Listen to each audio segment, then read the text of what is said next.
I became a servant in my own home until the most dangerous man in the city crossed a ballroom to choose me. That's right. The man everyone feared.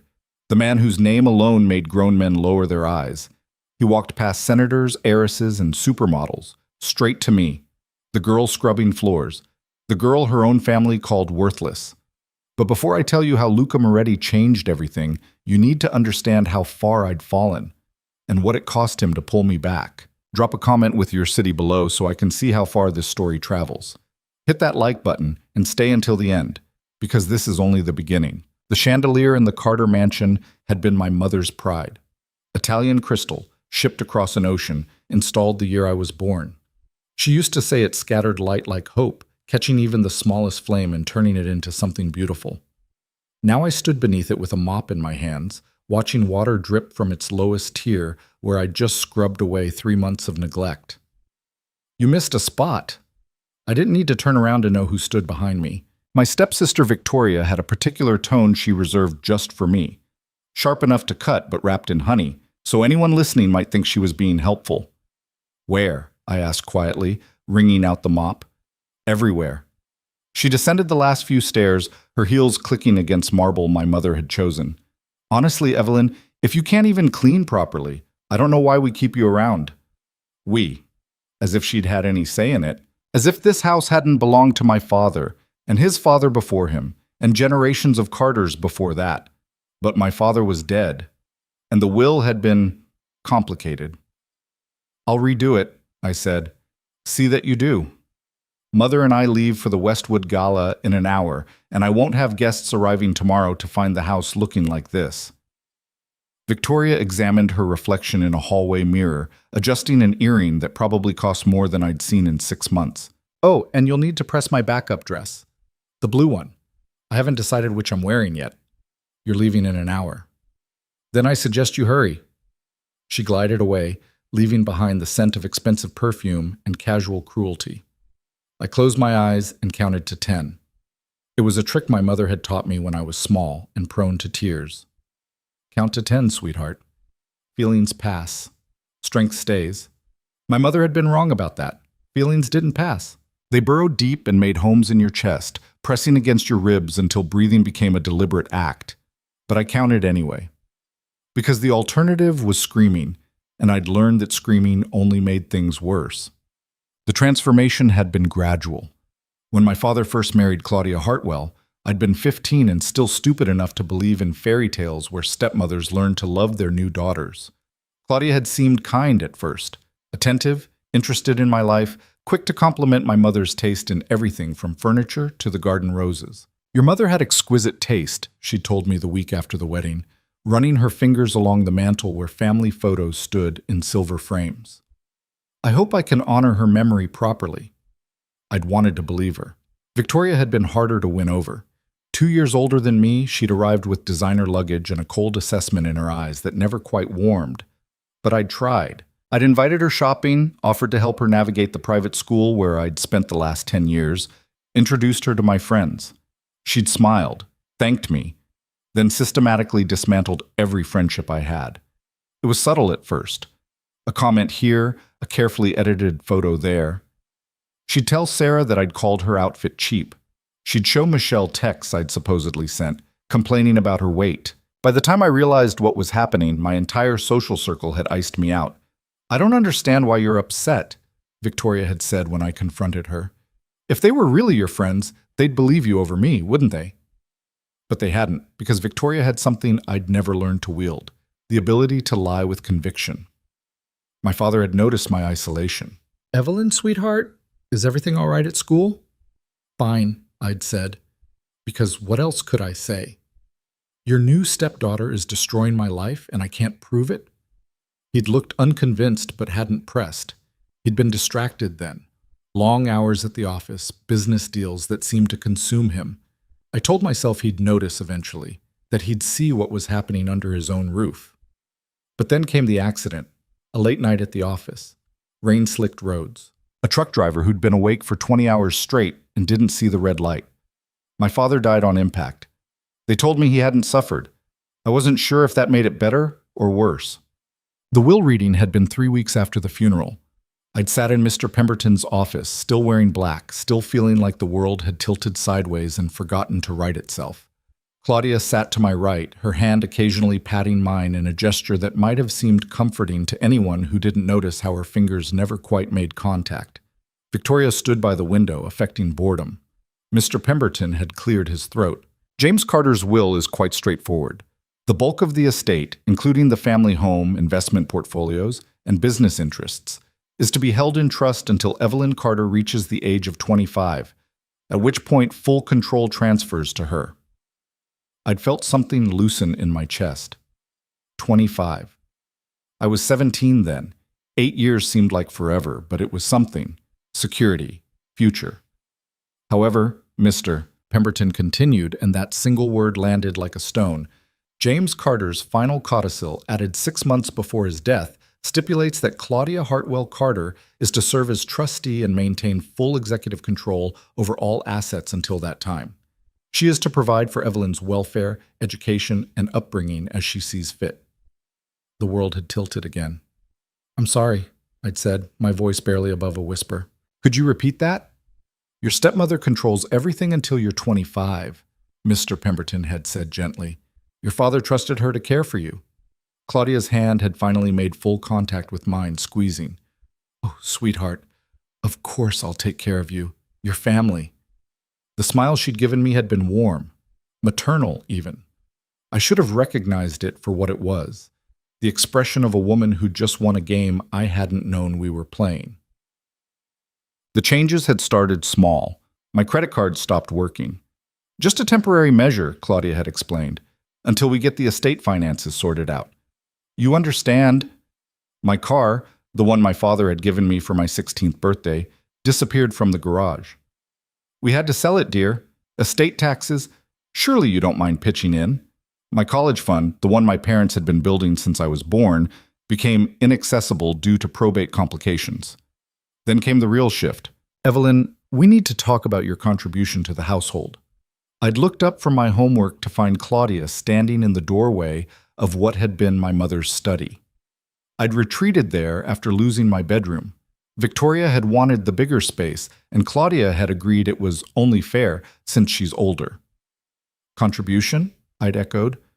"Well, darling, you're 18 now, an adult, and the estate, it's not generating the income it used to. Your father made some unfortunate investments before he passed." Claudia had sighed, the picture of regret. "We're going to have to make some sacrifices. All of us." "What kind of sacrifices?" "I've had to let the staff go. All of them. We simply can't afford the expense. Mrs. Chen, who'd been cooking for our family since before I was born. Marcus, who'd maintained the grounds. Even Sarah, the housekeeper who'd taught me to braid my hair when I was 6. Gone. But the house," I'd started, "will need to be maintained, yes. I thought we could all pitch in, share the responsibilities." Claudia's smile had been gentle, understanding. "Victoria and I will handle the social obligations, of course. Networking is crucial for rebuilding the family finances. But you've always been so good with practical things." Practical things. She'd meant cleaning, cooking, laundry, all the invisible labor that kept a house the size of the Carter mansion running. "I have school," I'd said. "Of course, and we wouldn't dream of interfering with your education, but surely you can spare a few hours a day, just until we're back on our feet." A few hours had become every spare moment. Then it had become my mornings, leaving me rushing to school without breakfast. Then my evenings, forcing me to study past midnight just to keep up. My grades had slipped. Not catastrophically, I was still pulling Bs, but the scholarship to Northwestern I'd been counting on required a 4.0. I'd lost it. "Oh, sweetheart," Claudia had cooed when I'd shown her the rejection letter. "There's always community college, very practical, and you'd still be able to help around the house." That's when I'd finally understood. This wasn't temporary. This wasn't about estate finances or making sacrifices together. This was my life now. I finished pressing Victoria's backup dress. She'd chosen the red one in the end, leaving the blue one draped across her bed like a test I'd somehow failed, and made my way down to the kitchen. Dinner had been another one of my new responsibilities. Claudia preferred elaborate meals, the kind that took hours to prepare. Tonight she'd requested coq au vin, despite knowing I'd never made it before. I'd pulled up a recipe on my phone, my last remaining connection to the outside world, though Claudia had mentioned several times that the family plan was getting expensive, and started working. 2 hours later, I plated the chicken in Claudia's preferred dishes and set everything on the dining room table. The room looked beautiful. I'd made sure of it, because the alternative was another lecture about standards and what my mother would have thought. Claudia and Victoria swept in at exactly 7 o'clock. "Smells wonderful, dear," Claudia said, settling into her chair, the chair that had been my father's. Though perhaps a touch heavy on the wine, the recipe did call for a full bottle, didn't it? I'd used exactly what the recipe specified, but I nodded. "I'll adjust next time." "See that you do. Victoria and I have delicate palates." I turned to leave. "Where are you going?" Victoria asked. "I thought I'd eat in the kitchen." "Don't be ridiculous. Sit down." I hesitated, then took my usual seat, the one furthest from the head of the table closest to the kitchen, just in case they needed anything. Claudia cut into her chicken, chewed thoughtfully, then set down her fork. "It's dry." My heart sank.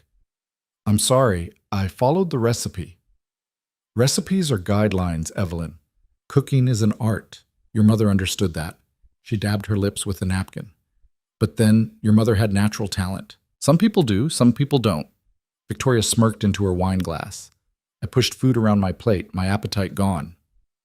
"Speaking of your mother," Claudia continued, "Victoria and I were discussing the gala tomorrow night, the Westwood Foundation event. Very prestigious. All of the city's most important families will be there." I knew where this was going. The Westwood Gala was the social event of the season, the kind of thing my parents used to attend together, my mother in vintage couture, my father proud beside her. "I thought you were going tonight," I said carefully. "Tonight's the preview auction. Tomorrow is the main event." Claudia smiled. "We were thinking it might be nice for you to attend, as a family." Hope, stupid, stubborn hope, fluttered in my chest. A night out. People. Conversation that didn't revolve around cleaning schedules and my inadequacies. "Really?" "Of course you'd need something appropriate to wear. I'm sure we can find something in the back of your mother's closet. Some of those older pieces might work, if we have them altered." My mother's clothes. I hadn't been allowed to touch them since the funeral. Claudia had claimed she was preserving them for when I was older. "And you'd need to do something about your hair," Victoria added, eyeing me critically. "When was the last time you had it professionally done?" "Not since my father died. Professional anything costs money, and money was something Claudia had made very clear I didn't have access to." "I can manage it myself," I said. Victoria's expression suggested I'd just claimed I could fly. "Well," Claudia said, "we'll see. But Evelyn, darling, I do need to be honest with you. This event, it's not just a party. It's an opportunity. For networking, for rebuilding the family's social standing. Your father's death and the complications with the estate have made things difficult." "I understand." "I'm not sure you do." Claudia's voice softened into something almost pitying. "People talk, sweetheart. They wonder why you're never at school events anymore, why you've withdrawn from your friends. Some have even asked if there's trouble at home." There was trouble at home. I was living it. "I'm fine," I said. "Are you?" "Because Victoria and I worry. We worry that you're becoming isolated, bitter even." Claudia reached across the table, covering my hand with hers. "Grief does strange things to people, and if you were to attend tomorrow night and behave inappropriately, say the wrong thing to the wrong person, it could damage all of us." There it was, the real message beneath the concern.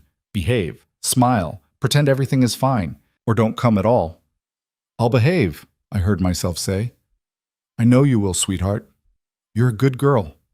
Claudia squeezed my hand, then released it. "Now, why don't you clear these plates? Victoria and I have an early morning tomorrow." I cleared the table, washed the dishes, scrubbed the counters until they gleamed.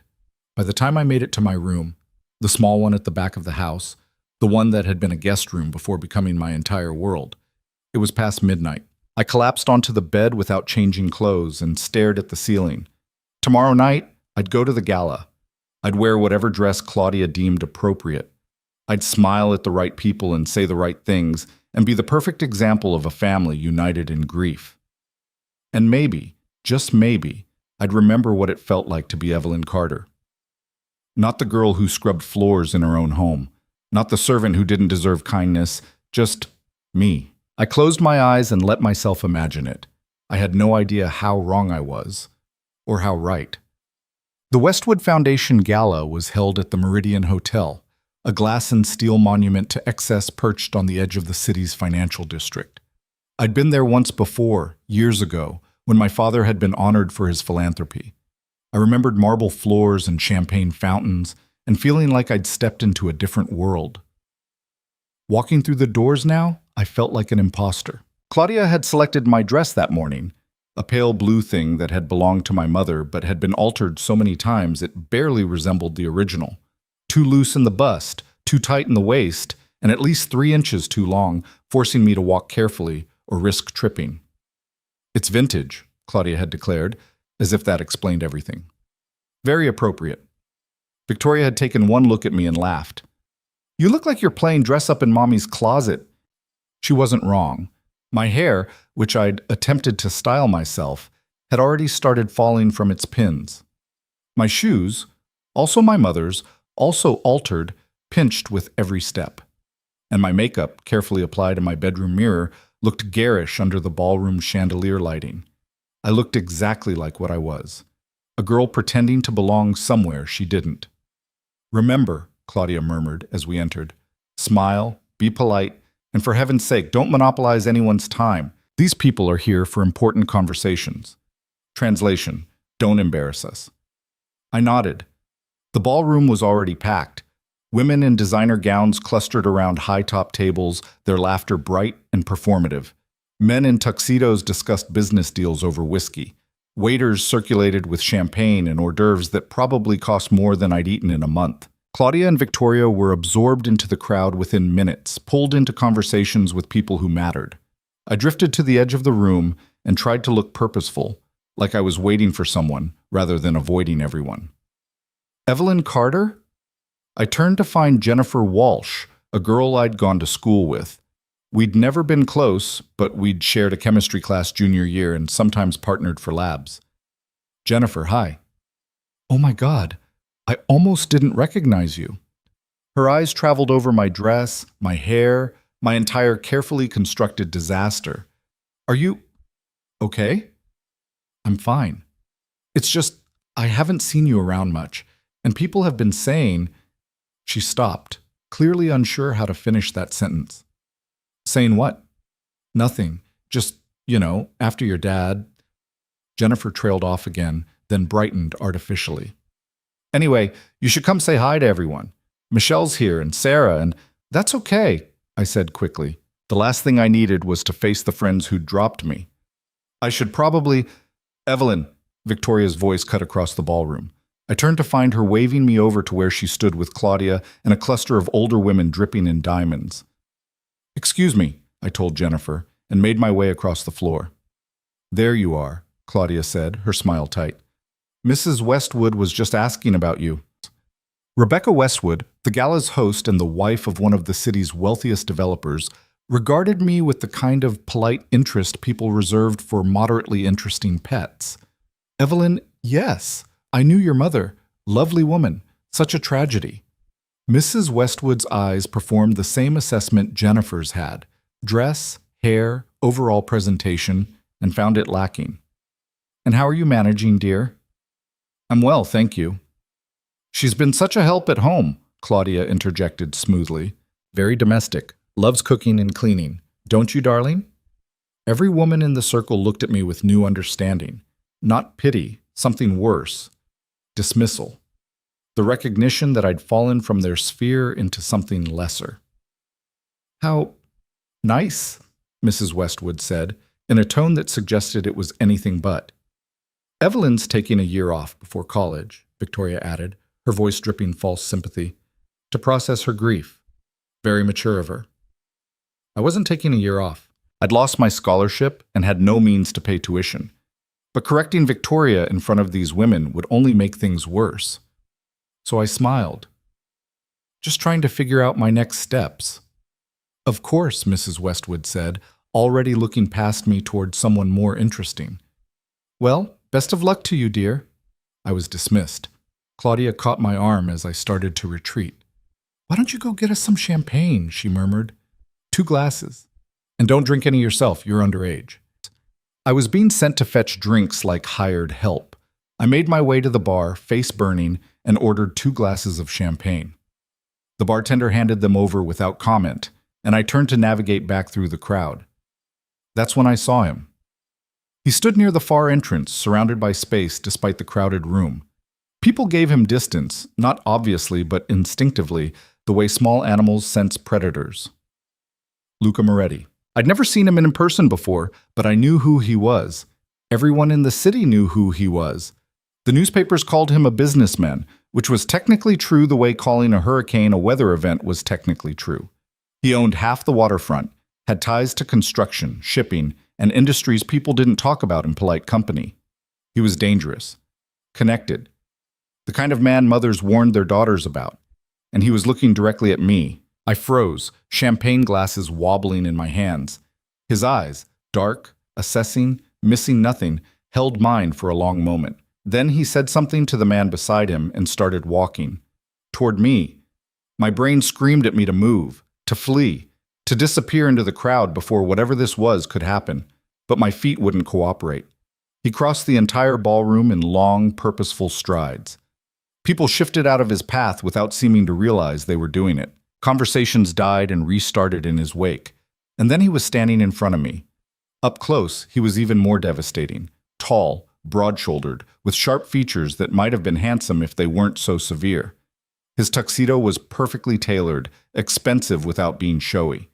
Everything about him screamed power and control. "Evelyn Carter," he said. It wasn't a question. Yes. My voice came out barely above a whisper. "How did you dance with me?" The entire ballroom went silent. Or maybe it didn't. Maybe it just felt that way as everyone within earshot turned to stare. I'm not. I gestured helplessly at the champagne glasses in my hands. Luca took them from me without asking and handed them to a passing waiter. Then he extended his hand. "I don't bite," he said, and something that might have been amusement flickered in his eyes. Usually, I should have refused, should have made an excuse and fled back to Claudia and Victoria and the safety of being invisible. But something in his expression stopped me. Not kindness exactly, but recognition. Like he saw something in me that even I had forgotten was there. I placed my hand in his. His palm was warm, calloused, and completely engulfed mine.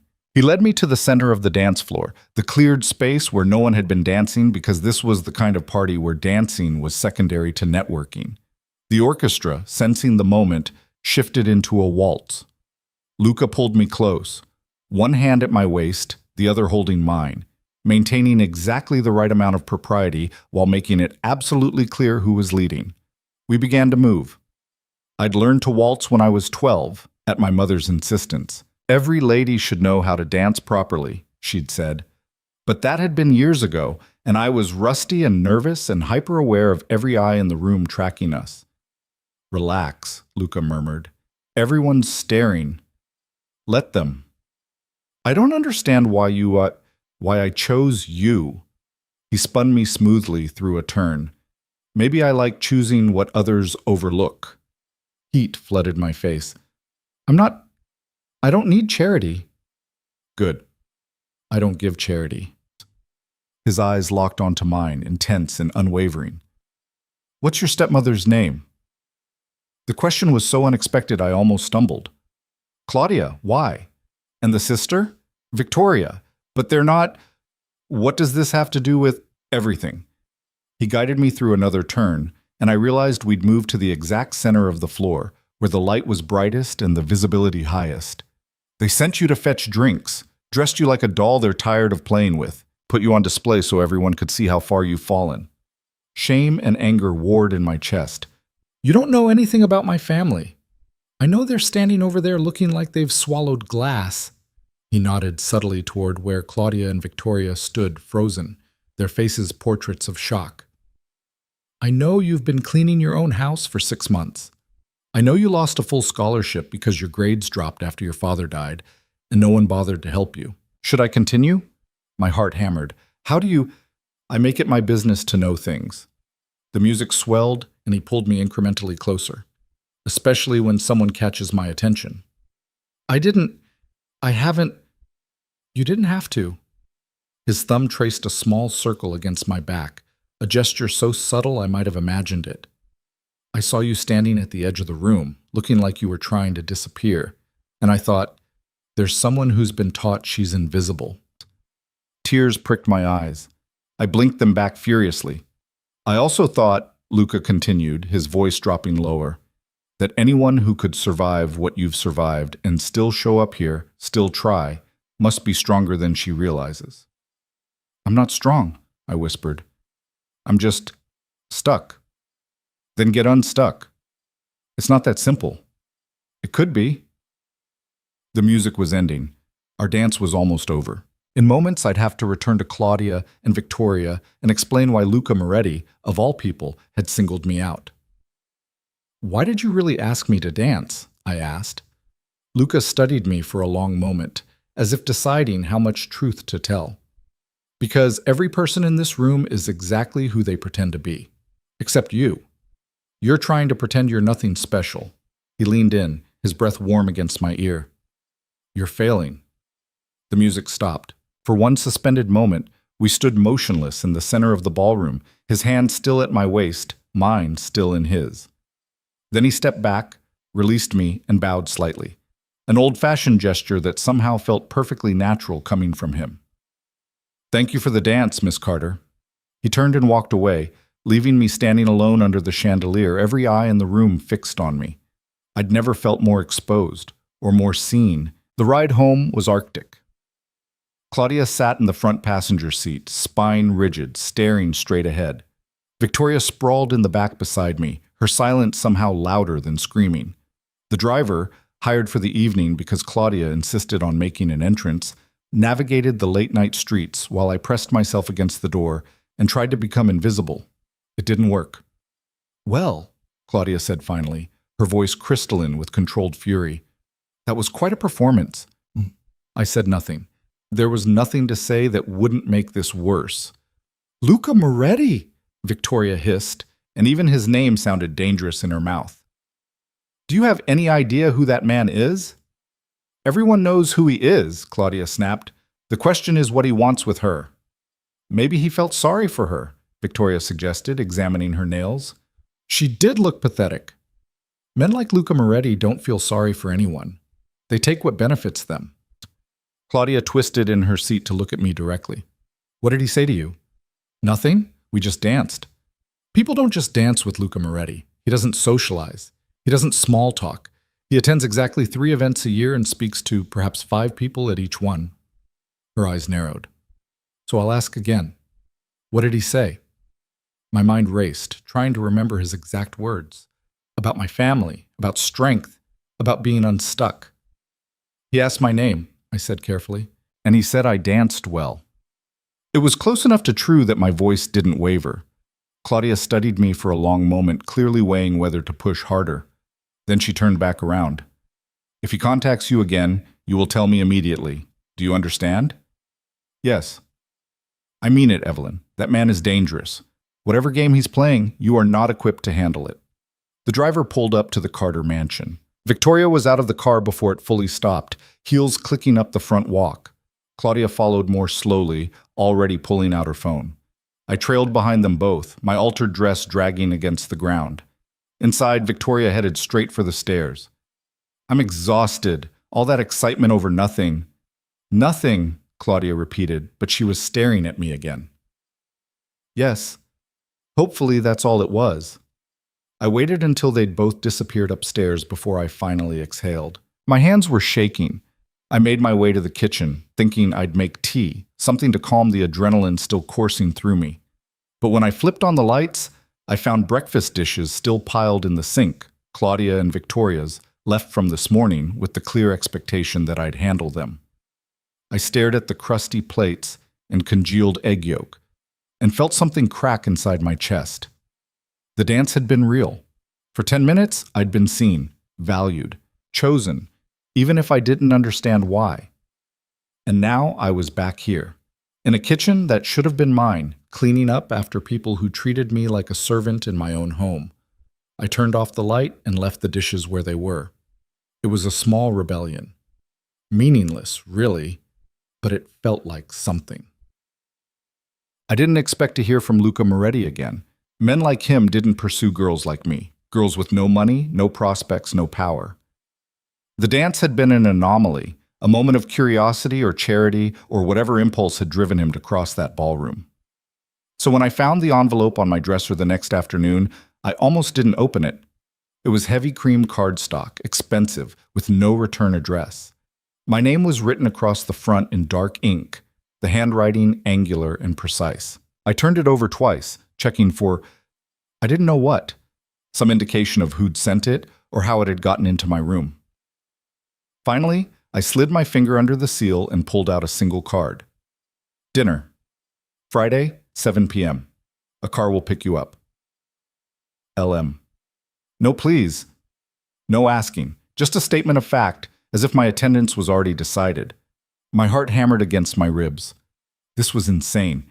I didn't know this man, didn't know what he wanted or why he'd singled me out. Claudia had said he was dangerous, and for once, I suspected she wasn't exaggerating. I should refuse. I would refuse.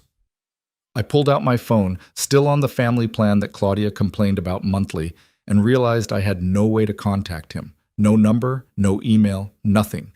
He'd given me an invitation with no way to decline. Evelyn, Claudia's voice echoed up the stairs. I shoved the card into my dresser drawer and hurried downstairs. She stood in the foyer, still in her tennis whites, looking annoyed. The garden club is coming for lunch tomorrow. I need the dining room spotless, the silver polished, and something impressive prepared. I'm thinking poached salmon with dill cream sauce. I have school tomorrow. Then I suggest you start tonight. She checked her watch. Victoria and I are going to the spa. We'll be back by 9. I expect significant progress by then. They left. I stood in the empty foyer and felt the weight of the house pressing down on me. The card upstairs felt like a lifeline. Or a trap. Maybe both. Friday arrived faster than I expected. I'd spent the week in a fog of anxiety and anticipation, jumping every time my phone buzzed, expecting, I didn't know what. A follow-up message, a cancellation, something. Nothing came. At 6:45, I stood in my room trying to figure out what one wore to dinner with a man like Luca Moretti. My wardrobe consisted of clothes I'd had since high school and a few pieces that had been my mother's but didn't quite fit. I finally settled on a simple black dress, also my mother's, but less obviously altered than the gala disaster. I'd fixed my hair into a low bun and applied minimal makeup. The overall effect was probably too plain, but it was better than trying too hard. At 6:58, a car pulled up outside. Not a taxi or an Uber. A sleek black sedan with tinted windows and a driver in a dark suit who opened the back door and waited. My mouth went dry. I could still back out. Could text Claudia, who thought I was studying at the library, and tell her I was sick. Could climb out my window like a teenager sneaking out, except in reverse. Instead, I grabbed my jacket and headed downstairs. Claudia and Victoria were in the living room, absorbed in some reality show. Neither looked up as I passed. The driver nodded as I approached. Miss Carter? Hi, yes, that's me. This way, please. He held the door. I slid into leather seats that probably cost more than my entire wardrobe and tried to calm my breathing. The car pulled away from the curb smoothly, heading downtown. Where are we going? I asked. The driver's eyes met mine in the rearview mirror. Mr. Moretti's residence? Not a restaurant. His home. I should have demanded to be let out. Should have insisted on a public place, witnesses, safety protocols. But I didn't. Maybe because I was tired of being safe, of playing by rules that only seemed to apply to me, of being invisible. Or maybe because some part of me wanted to know what would happen if I finally took a risk. Luca Moretti lived in a penthouse overlooking the harbor. The building was old money trying to look like new money, industrial chic with exposed brick and floor-to-ceiling windows. The elevator required a key card. We rose 40 floors in silence. The doors opened directly into his apartment. I stepped out onto polished concrete floors and felt my breath catch. The space was massive, open concept, with a kitchen that looked like it belonged in a magazine and a living area dominated by those enormous windows. The city sprawled below us, lights flickering like fallen stars. "Miss Carter!" I spun to find Luca emerging from what looked like a study. He'd traded his tuxedo for dark slacks and a white button-down with the sleeves rolled to his elbows. The casual look should have made him less intimidating. It didn't. "I wasn't sure you'd come," he said. "I wasn't sure I should." "But you did." He moved closer, and I fought the urge to step back. "Why?" "I don't know." "Liar." The word was soft but definitive. I felt my spine straighten defensively. "I came because you didn't give me a way to say no. The card had my private number on the back." I blinked. "What?" "Check." I pulled the card from my purse where I'd tucked it and flipped it over. Sure enough, a phone number was embossed on the back in the same dark ink. I didn't see. "You saw what you expected to see. An order, because that's what you're used to." Luca took the card from my fingers, his hand brushing mine. "I was hoping you'd call. Tell me to go to hell, maybe. Something with fire in it. People don't talk to you that way." "Exactly my point." He gestured toward the kitchen. "Are you hungry?" I hadn't eaten since noon. Claudia had requested lobster bisque for dinner, a 3-hour project that had left me no time for my own meal. "Starving," I admitted. "Good." He led me to the kitchen, where I discovered he'd actually cooked. Pasta carbonara, simple but perfect, plated beautifully with fresh Parmesan and cracked pepper. "You made this?" I couldn't hide my surprise. "I'm not completely useless." He pulled out a chair at the island. "Sit." I sat. He poured wine, expensive, I could tell from the label even though I knew nothing about wine, and slid a glass toward me. "I'm not 21, I said automatically. "I won't tell if you don't." I took a sip. It was good, rich and smooth, and nothing like the cheap stuff people snuck into high school parties. Luca watched me with that same intense focus he'd had during the dance, like I was a puzzle he was determined to solve. "Why am I here?" I asked finally. "To eat." "That's not an answer." "It's part of one." He twirled pasta onto his fork with practiced ease. "Tell me about your family." "There's nothing to tell." "Another lie." "You're full of them." Heat crept up my neck. "I'm not. Your stepmother controls your inheritance. Your stepsister treats you like a servant. You've been systematically isolated, demeaned, and erased from your own life." He said it matter-of-factly, like reciting items from a grocery list. "And yet you tell me there's nothing to tell." I set down my fork. "How do you know all that?" "I already told you. I make it my business to know things." "About me specifically?" "Yes." The single word hung between us. "Why?" I whispered. Luca leaned back in his chair, studying me. "Do you know what I do, Evelyn?" "You're a businessman." His mouth quirked. "That's the polite version. The truth is, I operate in spaces where power matters more than law, where people take what they want and destroy anyone who gets in their way." He paused. "I'm very good at recognizing when someone is being destroyed." My throat tightened. "I'm not." "You are. Slowly, methodically. By people who should be protecting you." His voice remained calm, but something sharp edged into it. "And I find that I have opinions about that. You don't even know me." "I know enough." He stood, moving to refill his wine. "I know you've been fighting alone for months. I know you're stronger than anyone's given you credit for. And I know that if someone doesn't intervene, your stepmother will strip away every piece of who you are until there's nothing left but the girl who cleans her floors." Tears burned behind my eyes. I blinked them back furiously. "Why do you care?" "Maybe I don't like seeing valuable things destroyed." He returned to his seat. "Or maybe I see something in you that reminds me of myself." "I doubt that." "You'd be surprised." He picked up his fork again. "Eat. You're going to need your strength." "For what?" "For what comes next." We finished dinner in relative silence.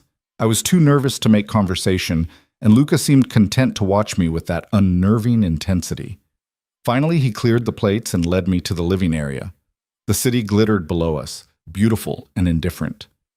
"I'm going to offer you something," he said, "and I need you to really hear it before you answer." My heart hammered. "Okay, I can help you. Get you out from under your stepmother's control. Set you up somewhere safe with enough money to finish school, start a life, whatever you want." He paused. "All you have to do is ask." It sounded too good to be true. It sounded like a trap. "What do you want in return?" I asked carefully. "Nothing you're thinking." "How do you know what I'm thinking?" "Because you've been taught that men like me only help when it benefits us. And you're wondering what I want from you that's worth the investment." His expression didn't change. "I don't want your body, Evelyn. I don't want your gratitude. I don't want you to owe me anything." "Then why?" "Because I can. Because someone should.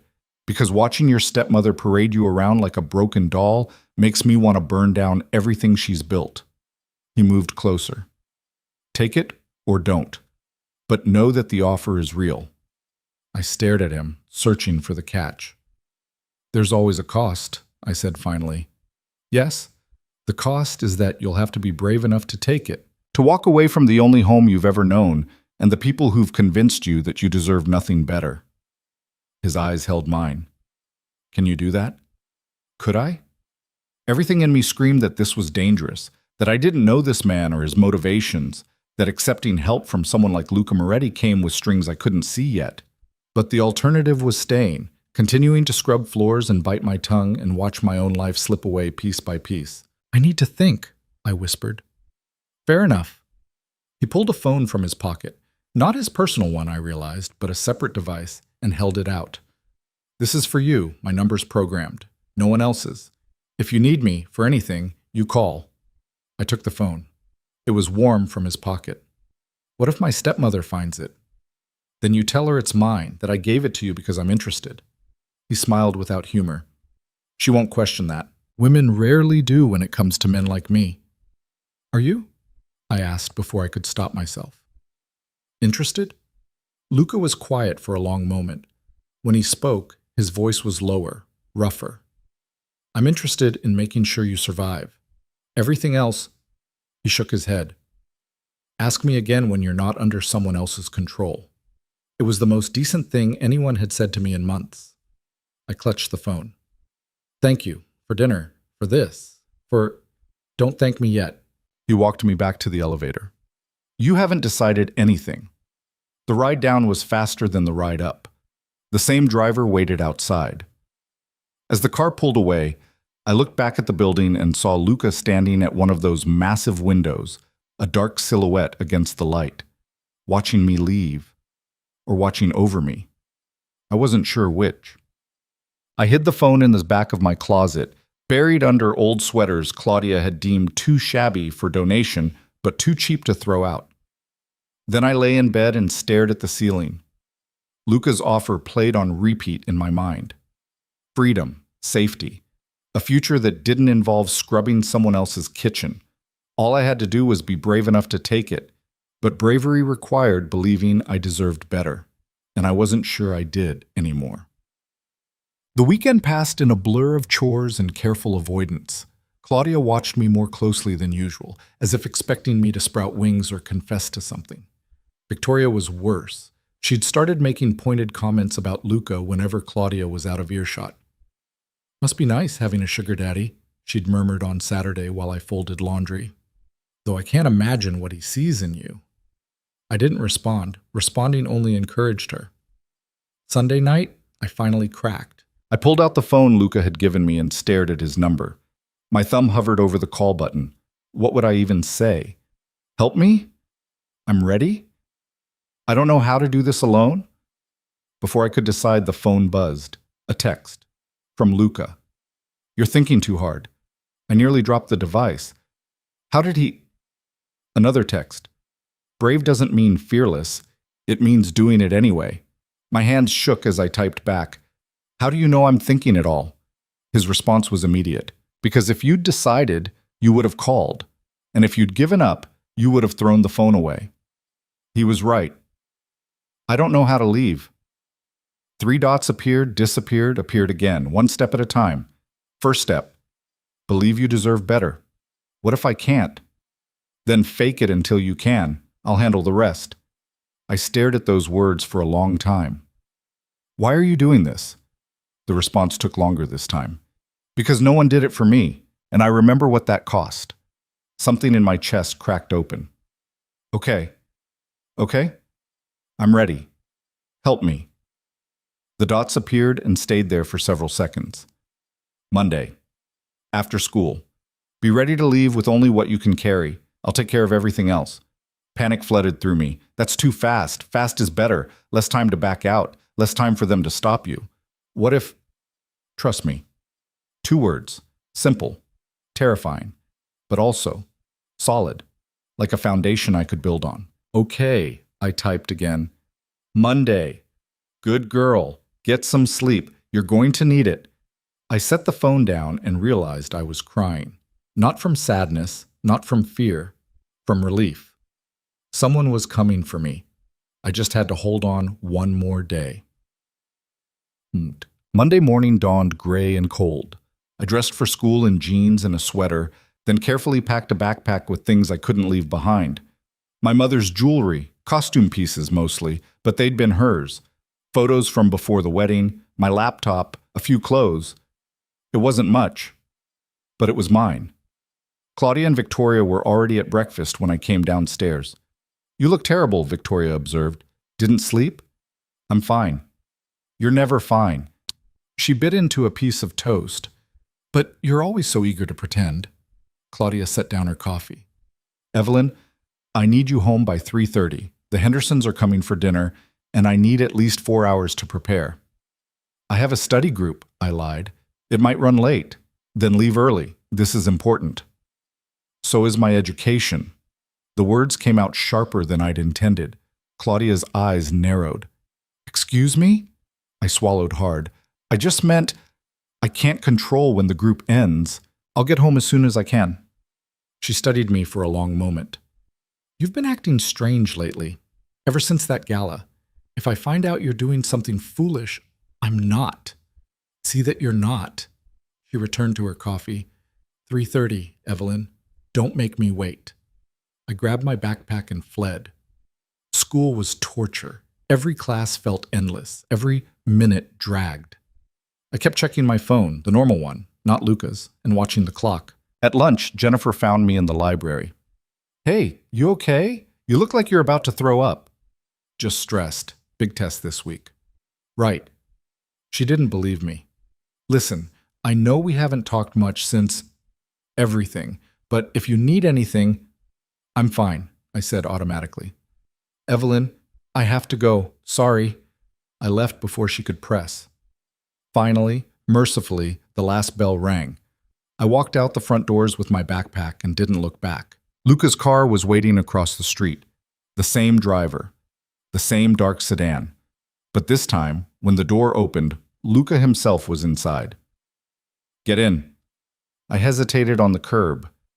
This was it, the point of no return. Behind me, the school, my old life, everything I'd known. Ahead, uncertainty, risk, freedom, maybe. Evelyn, Luca's voice pulled me back.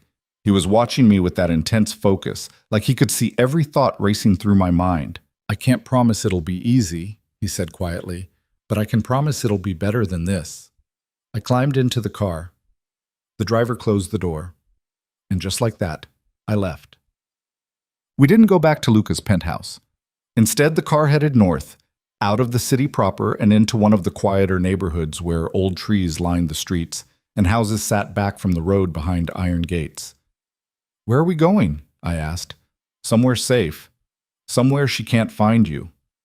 Claudia will look. Let her. Luca's voice was calm. I own half this city. If I don't want you found, you won't be found.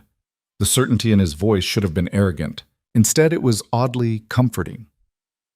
We pulled up to a brownstone with flower boxes in the windows and a red door that looked freshly painted. This is yours? I asked. Now it's yours. I stared at him. What? Lease is in your name, paid through the end of the year, utilities included. Furnished. He opened his door. Come on, I'll show you. The interior was beautiful. Hardwood floors, crown molding, a kitchen with actual counter space. Upstairs, 2 bedrooms and a bathroom with a clawfoot tub. It was perfect. It was terrifying. I can't accept this, I said. You already did. The moment you got in the car. Luca moved to the window overlooking the street. Your stepmother will realize you're gone soon. She'll call, probably threaten you. Maybe try to file a missing persons report, though that won't go anywhere. You're 18. What do I tell her? The truth, that you left, that you're not coming back. He turned to face me. She'll try to manipulate you, tell you she's worried, that you're making a mistake, that you owe her something. Don't listen. What if she's right? What if I am making a mistake? Luca crossed the room in 3 strides and took my shoulders gently but firmly. Listen to me. The only mistake you've made is staying as long as you did. You owe Claudia nothing. She's not your family. She's not your guardian. She's a parasite who's been feeding off your grief. Ooh, his eyes burned into mine. You deserve better. Say it. Say it. I deserve better, I whispered. Again. I deserve better. Louder. I deserve better. The words came out choked but fierce. Good. He released me. Remember that, especially when she tries to make you doubt it. My phone, the regular one, started buzzing in my pocket. Claudia. I stared at the screen. You don't have to answer, Luca said. Yes, I do. If I don't, she'll... I didn't know how to finish that sentence. I answered. Where are you? Claudia's voice was sharp enough to cut. I'm safe. That's not what I asked. Where are you? Why aren't you home? The Hendersons will be here in 2 hours and nothing is ready. I'm not coming home. Silence. Then, what did you say? I'm not coming home. I left. I looked at Luca, who nodded encouragement. I'm not coming back. Don't be ridiculous. Whatever this tantrum is about, it's not a tantrum. I'm done, Claudia. Done cleaning. Done being treated like I'm nothing. Just done. You ungrateful little... She stopped herself, clearly trying to regain control. Evelyn, sweetheart, I understand you're upset. Grief makes us do irrational things, but you can't just leave. Where will you go? How will you survive? I'll figure it out. With what money? You have nothing. You are nothing without this family. The words hit like physical blows. I felt myself wavering. Then Luca stepped closer, his presence solid and grounding. I'm not nothing, I said, stronger this time, and I don't need you. This is about him, isn't it? Luca Moretti. He's poisoned your mind, made you think. He's shown me that I deserve better than being your servant. Servant? How dare you? I took you in, raised you, gave you a home. You took my home. You erased me from it piece by piece. But you can't do that anymore. My voice cracked. I'm leaving. Don't try to find me. I hung up. The phone immediately started ringing again. I turned it off. Then I collapsed onto the nearest chair and burst into tears. Luca didn't try to comfort me, didn't offer platitudes or tell me it would be okay. He just stood there, solid and present, while I cried out months of pain and fear and rage. Finally, when the tears slowed, he spoke. First step done. Now comes the hard part. I laughed wetly. That was the easy part? That was you breaking free. The hard part is staying free. He pulled out his phone. I'm going to make some calls. Get you set up with accounts, documents, everything you need, but I need you to promise me something. What? Don't contact them. Not for any reason. Claudia will try to manipulate you back. Victoria will try to guilt you. They'll use every weapon they have. His expression was granite. You have to be strong enough to withstand it. I don't feel strong. You walked away from everything you knew with nothing but a backpack. That's the definition of strong. He headed for the door. Get some rest. I'll be back in the morning. Wait, you're leaving? You need space, time to process. He paused in the doorway. But I'll be close. If you need anything, use the phone I gave you. I'll answer. Then he was gone, and I was alone in a strange house in a strange neighborhood with nothing but the clothes on my back and a future I had no idea how to navigate. I should have been terrified. Instead, for the first time in months, I felt like I could breathe. The first night in the brownstone, Evelyn didn't sleep. She wandered from room to room, touching furniture that didn't carry memories of loss, standing at windows that overlooked streets where no one knew her name. The silence was different here, not oppressive like the Carter Mansion's quiet had become, but vast and full of possibility. Around 3 in the morning, she finally collapsed onto the bed in the master bedroom, still fully clothed, and managed a few hours of restless unconsciousness. She woke to sunlight streaming through unfamiliar curtains and the sound of her phone buzzing. The burner phone. Luca's. Hello? There's breakfast on the front porch. And coffee. You'll need it.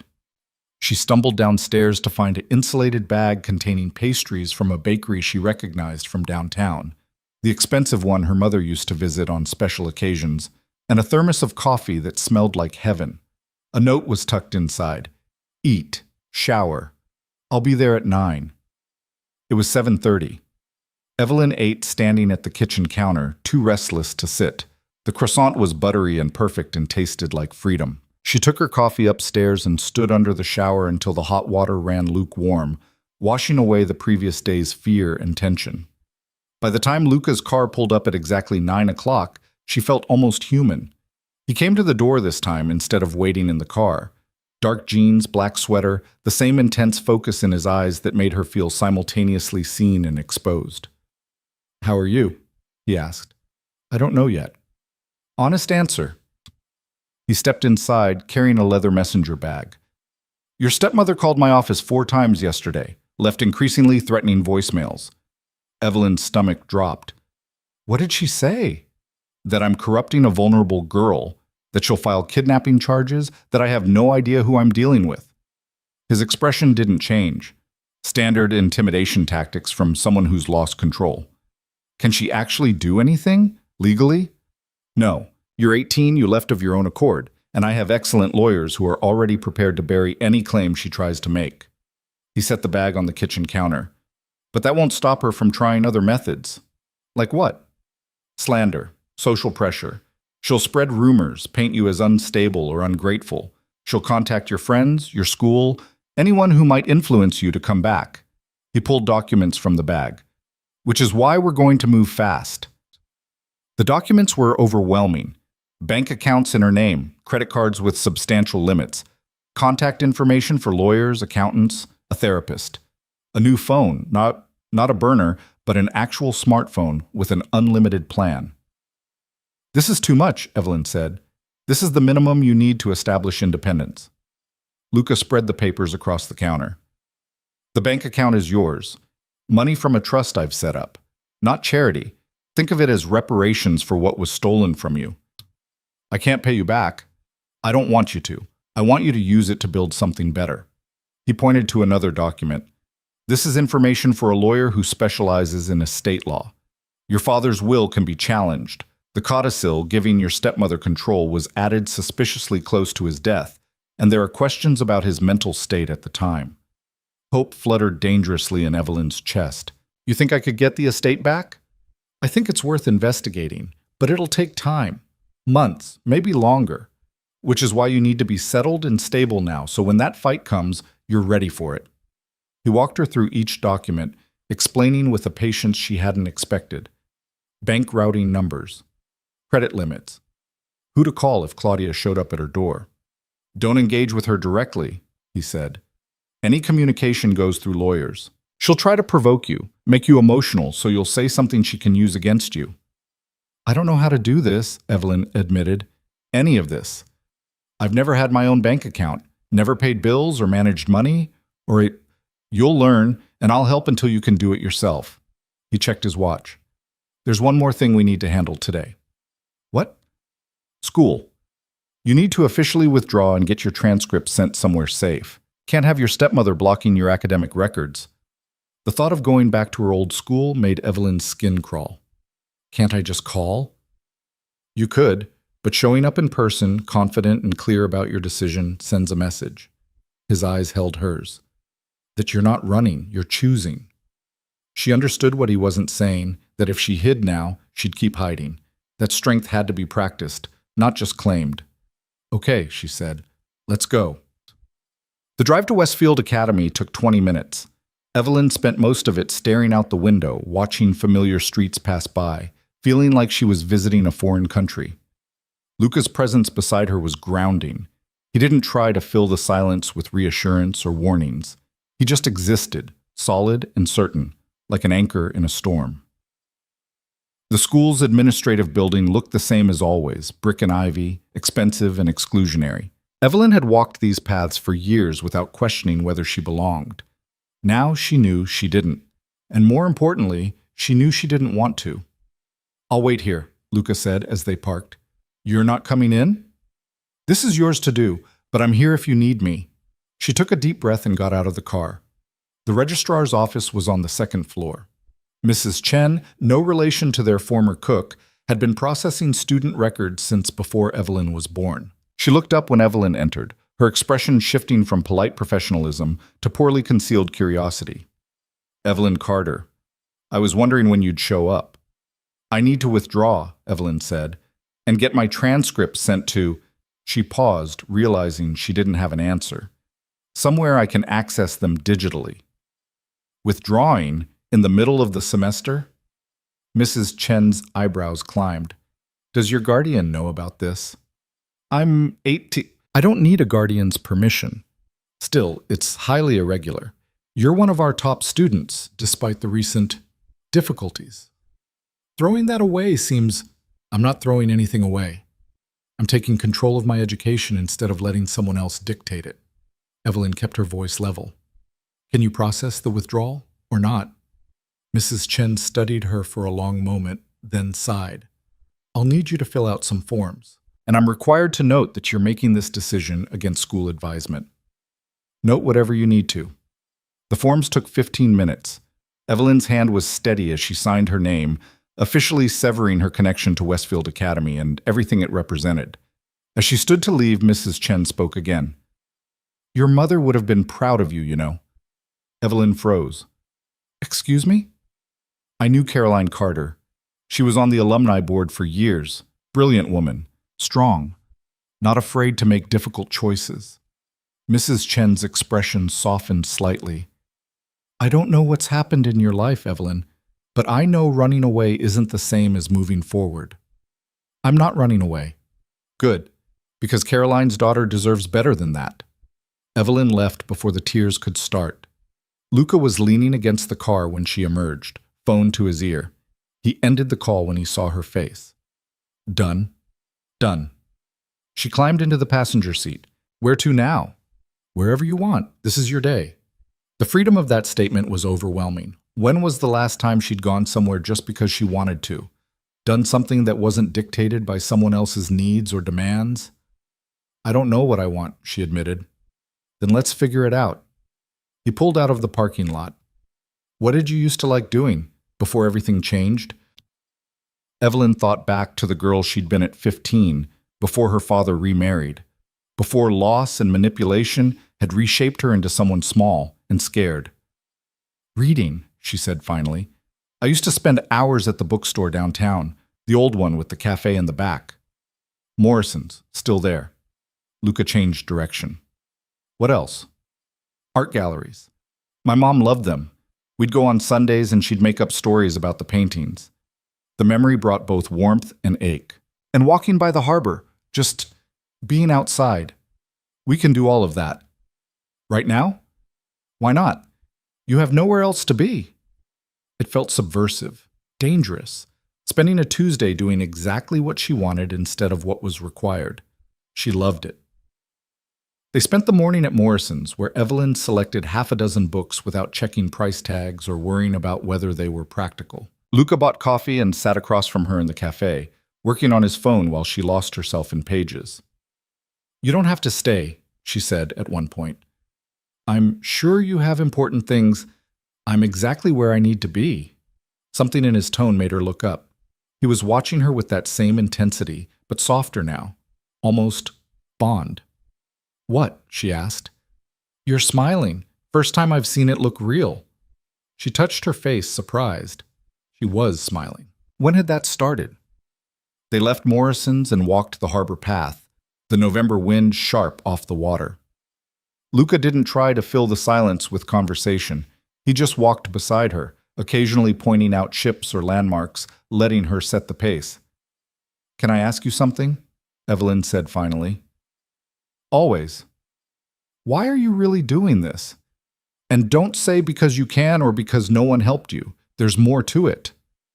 Luca was quiet for a long time, his expression unreadable. When he spoke, his voice was lower, rougher.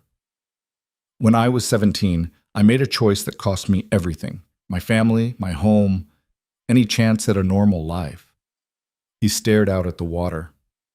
"I chose survival over belonging, and I've spent every day since building power so I'd never be that powerless again." "What happened?" "My father was not a good man. He ran a business that hurt people. When I refused to be part of it, he gave me a choice: fall in line or leave with nothing." His jaw tightened. "I left. Spent 2 years on the streets before I clawed my way into something resembling stability." Evelyn's chest ached. "I'm sorry." "Don't be. It made me who I am. But it also made me aware of what it costs to be alone, of how many people suffer in silence because they think they have no options." He turned to look at her. "When I saw you at that gala, being paraded around by a woman who should have been protecting you, I saw myself at 17, and I thought, maybe I can be for someone else what no one was for me." "You saved me," Evelyn whispered. "No, you saved yourself. You got in the car, you walked away. You're doing the hard work of building a new life." His hand found hers, warm despite the cold wind.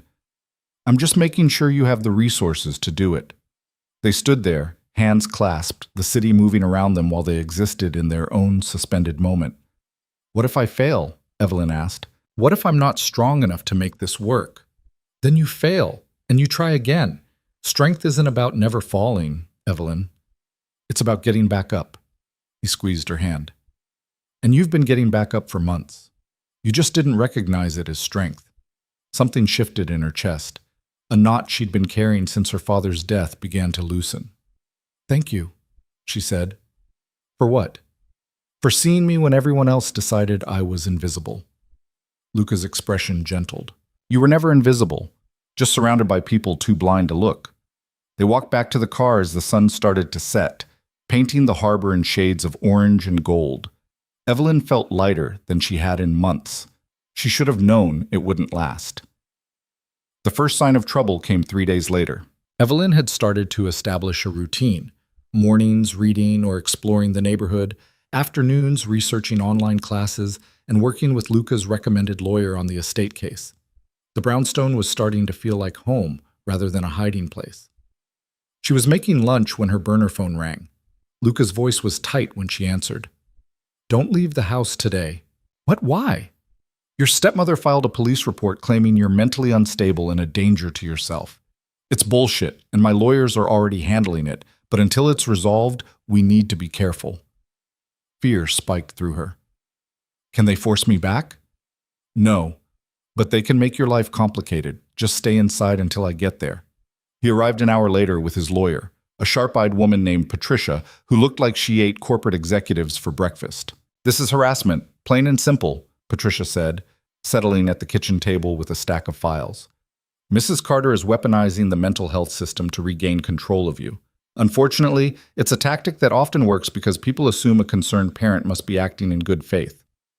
"She's not my parent," Evelyn said. "Legally, she was your guardian until you turned 18. That gives her just enough standing to be a nuisance." Patricia pulled out documents. "However, we can counterfile for harassment and restraining orders. The question is whether you want to escalate." "What happens if I don't?" She keeps pushing, tries other tactics, makes your life miserable until you either cave or she runs out of options. Evelyn looked at Luca, who'd been standing by the window watching the street. "What do you think I should do?" "I think you fight. Bullies only understand strength." His eyes were hard. "But it's your choice, and whatever you decide, I'll support it." She thought about the girl she'd been, the one who'd scrubbed floors and bitten her tongue and accepted cruelty as normal, the one who'd believed she deserved nothing better. That girl was gone. File everything, Evelyn said. Restraining orders, harassment charges, whatever it takes. I'm done being afraid of her.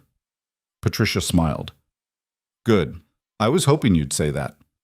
They spent the next 2 hours going through strategy. Patricia asked questions about her time at the Carter mansion. Dates, incidents, witnesses. Every answer made Evelyn angrier at how much she'd tolerated. One more thing, Patricia said as she packed up. Your stepmother has been contacting your former friends, spreading rumors that you're involved with criminals and making dangerous choices. It's defamation, and we can address it, but be prepared for social fallout. I don't have friends anymore. She made sure of that months ago. Still, word will spread. People will have opinions. Patricia's expression softened slightly. Are you prepared for that? Evelyn thought about it. A month ago, the idea of people talking about her would have been devastating. Now? Let them talk, she said. I know the truth. That's enough. After Patricia left, Luca stayed. They ordered takeout, Thai food from a place Evelyn had never been allowed to try because Victoria claimed she was allergic to peanuts, and ate in the living room while rain drummed against the windows. You did well today, Luca said. I was terrified the entire time. Courage isn't the absence of fear, it's acting despite it. He set down his food. You're stronger than you know, Evelyn. You keep saying that because it's true, and because someone needs to, until you believe it yourself. She met his eyes across the coffee table. The intensity there made her breath catch. Can I ask you something personal? She said. Haven't you been doing that all week? This is different. She hesitated. Is this... She didn't know how to finish. Didn't know how to ask if the way he looked at her meant what she thought it meant. If the careful distance he maintained was about propriety or disinterest. Am I what? He prompted gently. Interested in me. You said to ask again when I wasn't under someone's control. Well, I'm not anymore, so I'm asking. Luca was quiet for a long moment. Then he set down his food and moved to sit beside her on the couch. I'm interested, he said quietly. I have been since that night at the gala, but I'm also aware of the power dynamic here. I'm the one who gave you this house, these resources. You might feel obligated. I don't. You say that now. But what happens in a month? 6 months? When you're more stable and realize you agreed to something out of gratitude rather than genuine feeling.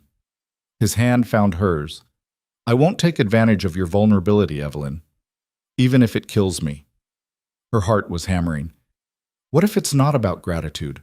What if I just feel something? Then we wait. Until you're certain. Until there's no question in either of our minds that you're choosing me freely, not because I helped you escape. He lifted her hand, pressed a kiss to her knuckles. You're worth waiting for. The tenderness in the gesture made her eyes sting. How long do we wait? As long as it takes. He released her hand and stood. I should go. Let you get some rest. You could stay, Evelyn said before she could stop herself. His expression flickered, want and restraint warring visibly. Not yet. Ask me again when you're sure. He left, and Evelyn sat in the quiet living room, touching the spot where his lips had brushed her skin. She was falling for him. Maybe had been since that first dance, and that terrified her more than Claudia ever could.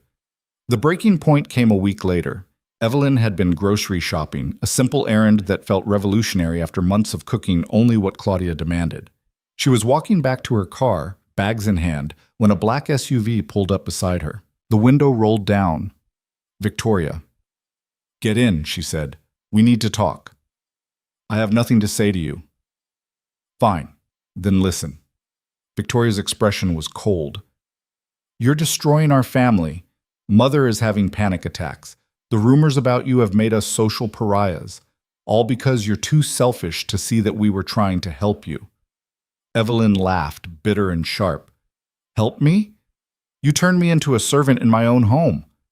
We gave you purpose, structure. You were falling apart after Daddy died, and we held you together. Victoria leaned closer. But now you've thrown that away for some criminal who's using you for whatever sick game he's playing. Luca Moretti is dangerous. Everyone knows it. And when he's done with you, you'll have nothing. No family, no home, no future. Victoria's voice dropped. Come back. We'll forget this whole thing happened. You can have your room back, your life back. I don't want that life back. You're being stupid and stubborn. I'm being free. For the first time since you and your mother walked into my house and started taking it apart piece by piece. Evelyn stepped closer to the car. I know what you did, Victoria. The lies you told my friends, the way you isolated me, the systematic destruction of everything I had. I did what I had to do to protect my mother. You think I wanted to share my father with some brat who thought she was better than us? He wasn't your father, and I never thought I was better. I just wanted to belong somewhere. Well, you don't belong anywhere now. Victoria's smile was cruel. Enjoy your criminal boyfriend while it lasts. When he dumps you, and he will, don't come crawling back to us. She rolled up the window and drove away. Evelyn stood in the parking lot, shaking with rage and grief, and something that felt uncomfortably like vindication. She'd known Victoria hated her, but hearing it said so plainly with such venom confirmed that leaving had been the only option. She drove home and called Luca. Victoria confronted me, she said when he answered, in a parking lot, told me to come back or I'd end up with nothing. Are you okay? I'm angry, but I'm okay. She sank onto the couch. She said you're dangerous, that you're using me. What do you think? I think if you were using me, I'd already know what you wanted in return. And I think dangerous is relative. She paused. Are you dangerous? Yes. No hesitation. To people who threaten what's mine. Am I yours? The question hung in the air. You're your own, Luca said finally, but I'm invested in your safety and well-being, which means anyone who threatens you threatens me. That's not an answer. It's the only answer I can give right now. His voice roughened. Ask me again when we're in the same room. Come over. Evelyn, please, I don't want to be alone right now. He was there in 15 minutes. When she opened the door, he pulled her into his arms without a word.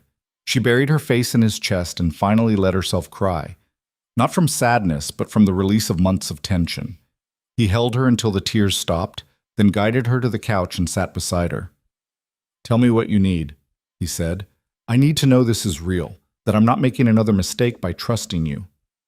It's real, and you're not. He cupped her face gently. I can't promise I'm not dangerous. I can't promise my world won't touch yours in ways that are complicated. But I can promise I will never lie to you, never manipulate you, never make you feel like you're less than you are.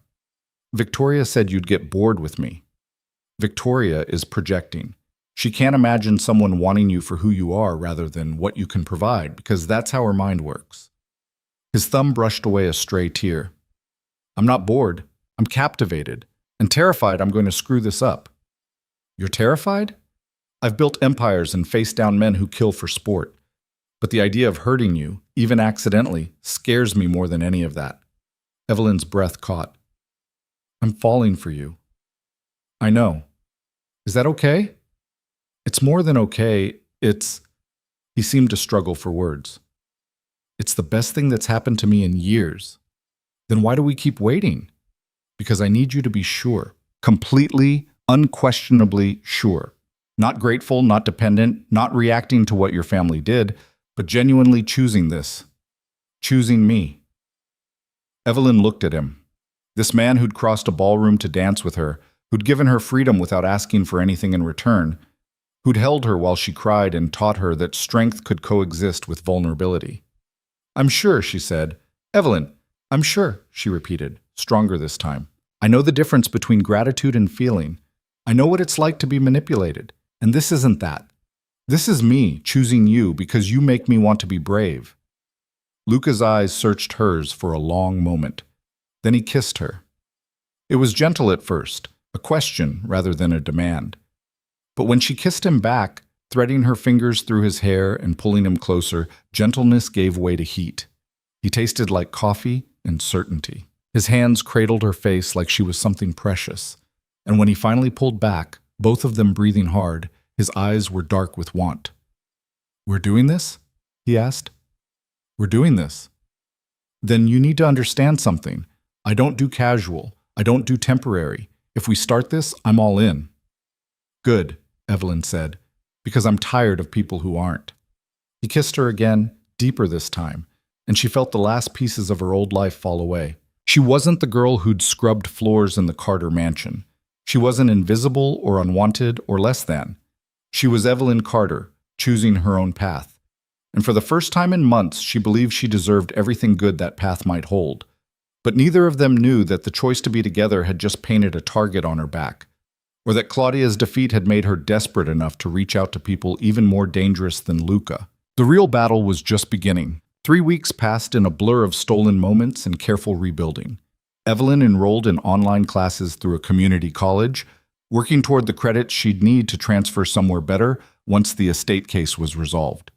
Luca came by most evenings, bringing dinner or just his presence, and they'd talk for hours about everything and nothing. He told her stories about building his business from the ground up, about the choices that had shaped him into someone both feared and respected. She told him about her mother, about the girl she'd been before grief had reshaped her world. They were careful with each other in those early weeks, learning boundaries and preferences, building something that felt solid enough to trust. Evelyn hadn't heard from Claudia or Victoria since the parking lot confrontation. Patricia said that was normal, a strategic retreat before the next offensive. But as days turned into weeks without incident, Evelyn started to believe she might actually be free. She should have known better. The first warning came on a Thursday afternoon. Evelyn had been at Morrison's bookstore, lost in the stacks, when her phone buzzed with a text from an unknown number. She almost deleted it without reading, assuming it was spam. You need to be more careful about who you trust. Her stomach clenched. She typed back quickly. Who is this? Someone who knows what Luca Moretti really is. Check your email. Her hand shook as she opened her email app. A new message sat at the top of her inbox, no subject line, from an address that was just random letters and numbers. Inside was a single PDF file. Evelyn's finger hovered over it. Every instinct screamed this was a trap, manipulation, another one of Claudia's games. But curiosity won. The PDF contained newspaper articles, police reports, and court documents spanning the last 15 years. All of them featured Luca's name. Some were business deals that had ended in lawsuits. Others were investigations into his companies, most dismissed for lack of evidence, but the implication was clear. Then came the photos. Luca with men she recognized from news coverage of organized crime. Luca leaving buildings the articles identified as fronts for illegal operations. Luca at funerals of people who died under suspicious circumstances. The final page was a death certificate. Marcus Romano, age 34. Cause of death. Gunshot wound to the chest. Below it, a note in red text. Ask Luca what happened to the last person who betrayed him. Evelyn's vision blurred. She closed the email and sat down hard on a nearby bench, trying to catch her breath. This was what Claudia wanted.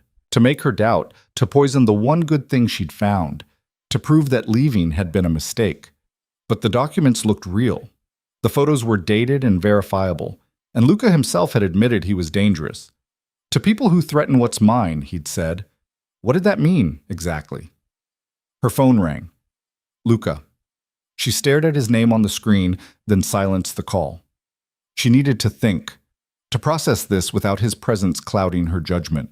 Instead of going home, she walked. Miles through the city, past landmarks and memories, trying to reconcile the man who'd held her while she cried with the one in those photos. By the time she finally returned to the brownstone, the sun was setting and her feet ached. Luca's car was parked outside. He was sitting on her front steps, and the relief that crossed his face when he saw her was almost enough to break her resolve. Where have you been? I've been calling for hours. I needed to think. She climbed the steps slowly. Can we talk inside? Something in her voice made his expression shift. What happened? She unlocked the door without answering and led him to the living room. Then she pulled out her phone and showed him the email. Luca read in silence, his face growing harder with each page. When he reached the death certificate, his jaw tightened. Who sent this? His voice was dangerously quiet. I don't know. Unknown number. Your stepmother.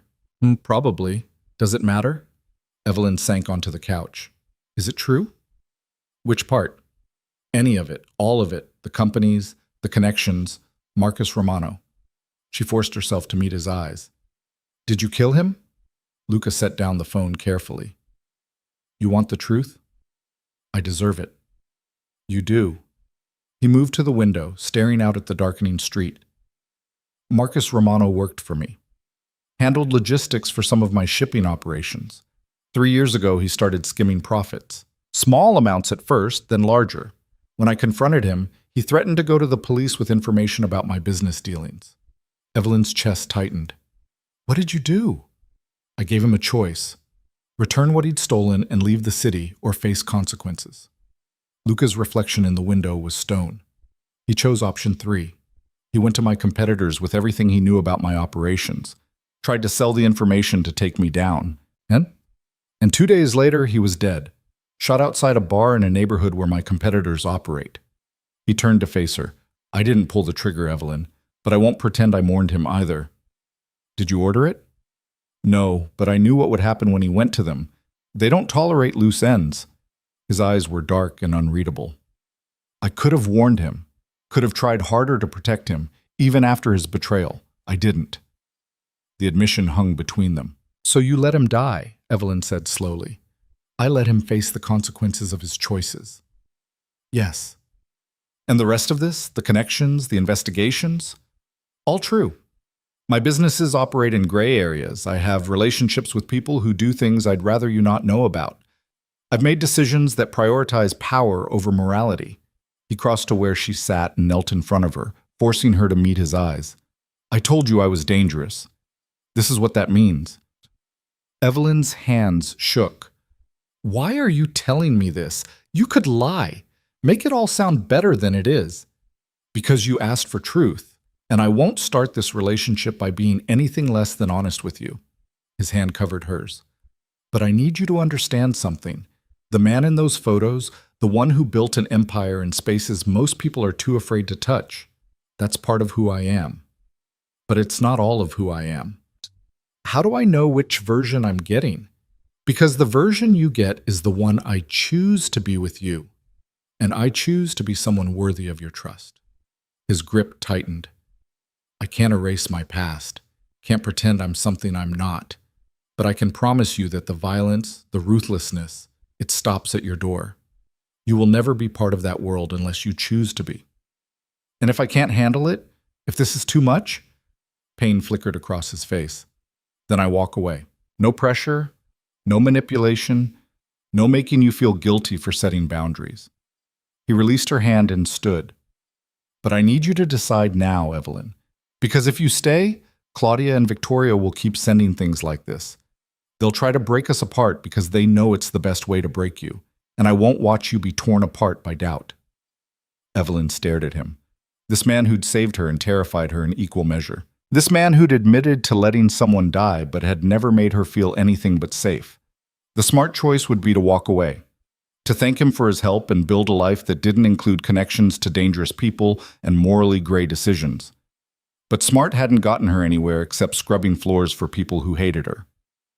I'm not going anywhere, she said quietly. Evelyn, I'm not naive. I know what you are, but I also know what you've been for me. And I know that the person who sent this email wants me to be afraid of you more than she wants me to be safe. She stood, closing the distance between them. I choose to trust you, not because I'm blind to who you are, but because I see all of it, and I'm choosing you anyway. Luca's expression cracked. He pulled her into his arms, burying his face in her hair. I don't deserve you, he murmured. Probably not, but you're stuck with me anyway. He laughed, the sound rough and relieved. Then he pulled back just enough to kiss her, hard and grateful and full of promises neither of them could speak yet. When they finally broke apart, Evelyn's phone was buzzing again. Another unknown number, another text. Wrong choice. Her blood went cold. Luca took the phone from her hands and read the message. His expression went flat and deadly. Pack a bag, he said. What? Now, Evelyn. Enough for a few days. You're not staying here tonight. Luca, you're scaring me. Good. You should be scared. He was already moving, checking windows and doors with practiced efficiency. This isn't just harassment anymore. That text is a threat. From Claudia? Maybe. Or maybe she's reached out to people who handle problems more permanently. He pulled out his phone and made a call. Marco, I need security on the brownstone address I gave you last month. 2 men, armed, starting now. and I need the penthouse prepped for a guest. Evelyn's legs felt weak. You think she'd actually hurt me? I think desperate people do desperate things, and your stepmother just lost a substantial amount of money in the preliminary estate hearings. She's backed into a corner, and cornered animals bite. He ended the call and turned to her. I'm not taking chances with your safety. Pack. We're leaving in 5 minutes. She stumbled upstairs and threw clothes into a duffel bag with shaking hands. This was real. This was actually happening. Claudia wasn't just trying to manipulate her back home. She was trying to eliminate the problem entirely. When she came back downstairs, Luca was at the door, speaking in low tones to 2 men who looked like they ate threats for breakfast. They nodded at whatever he said and took up positions outside. Car's out back, Luca said, taking her bag. Stay close to me. They moved quickly through the house and out the rear entrance to where his car waited in the alley. Evelyn's heart hammered the entire drive, every set of headlights behind them making her flinch. Luca noticed. His hand found hers in the darkness. I won't let anything happen to you, he said. You can't promise that. Watch me. They reached his penthouse building without incident. The elevator ride up felt endless. When the doors finally opened into his apartment, Evelyn nearly collapsed with relief. Guest room is down the hall, Luca said. Or you can stay in mine. Your choice. Yours, she said without hesitation. I don't want to be alone right now. Something in his expression softened. Okay. He led her to his bedroom, a space she'd never seen before. It was surprisingly understated, no flashy displays of wealth, just clean lines and comfortable furniture and windows that overlooked the city. Shower if you want. I'll make some calls, figure out where the threat is coming from. He paused at the door. Try to get some rest. Tomorrow we'll plan next steps. Luca? He turned back. Thank you for keeping me safe. Always, he said simply, and left her alone. Evelyn showered until the hot water ran cold, trying to wash away the fear and adrenaline. When she finally emerged, wrapped in one of Luca's shirts because it felt safer than her own clothes, she found him sitting on the edge of the bed, staring at his phone with an expression that made her stomach drop. What is it? He looked up, and the fury in his eyes was barely controlled. Marco just sent me security footage from your brownstone. Someone tried to break in 20 minutes after we left. Her blood turned to ice. Who? 2 men. Professionals, not amateurs. They disabled the front camera, but the backup caught them. He handed her the phone. The footage was grainy but clear enough. 2 figures in dark clothes, moving with purpose, working on her front door with tools that suggested they'd done this before. What were they going to do? She whispered. Nothing good. My men scared them off before they got inside. Luca's jaw was tight enough to crack. But the message is clear. This isn't about getting you back anymore. It's about removing you as an obstacle. Evelyn sank onto the bed. What do I do? You let me handle it. Handle it how? His silence was answer enough. No, she said. No violence. No, whatever it is you're thinking. I won't be responsible for someone getting hurt. Even someone trying to hurt you? I didn't leave one toxic situation to create another one. There has to be another way. Luca studied her for a long moment. Then he nodded slowly. Okay, we do it your way. But that means we accelerate the legal case, we get restraining orders with teeth, and we make it very clear to everyone involved that you're protected. He paused. And you stay here until it's safe, non-negotiable. For how long? As long as it takes. Living with Luca was different than visiting him. In those first few days, Evelyn discovered his rhythms, the way he woke before dawn to work out, the way he took calls at all hours in multiple languages, the way he cooked breakfast on the rare mornings he wasn't already gone when she emerged from his bedroom. They were careful with each other at first, polite almost to the point of awkwardness, but gradually the walls came down. She learned that he read voraciously, everything from philosophy to thriller novels, that he had a scar on his ribs from a knife fight when he was 19, that he hated tomatoes but would eat them if she cooked something with them because he didn't want to seem ungrateful. He learned that she hummed when she was concentrating, that she'd inherited her mother's terrible sense of direction, that she cried at commercials but stayed stoic through horror movies. They built something in those stolen weeks, something that felt less like shelter from a storm and more like home. But the storm was coming closer. Patricia called on a Tuesday with an update on the estate case. The forensic accountant found irregularities in the documents Claudia filed, she said, and Evelyn could hear the satisfaction in her voice. Your father's signature on the final codicil doesn't match his other legal documents. We're calling in a handwriting expert, but it looks like forgery. Evelyn's hand tightened on the phone. She forged his signature? It appears so. Which means the codicil giving her control is invalid. Which means you should have inherited everything free and clear when you turned 18. Patricia paused. This changes the game, Evelyn. We're not just talking about reclaiming your inheritance anymore. We're talking about fraud charges. Potentially criminal prosecution. How long until we know for sure? 2 weeks for the expert analysis, then we file. After that, it moves quickly. After she hung up, Evelyn told Luca everything. He listened in silence, his expression unreadable. This is good news, she said. Right? It means I might actually get everything back. It also means Claudia is about to become exponentially more dangerous. Right now, she's fighting to keep what she stole. If she knows she's going to lose it anyway, she has nothing left to lose. His eyes met hers. People with nothing to lose make catastrophic choices. So what do?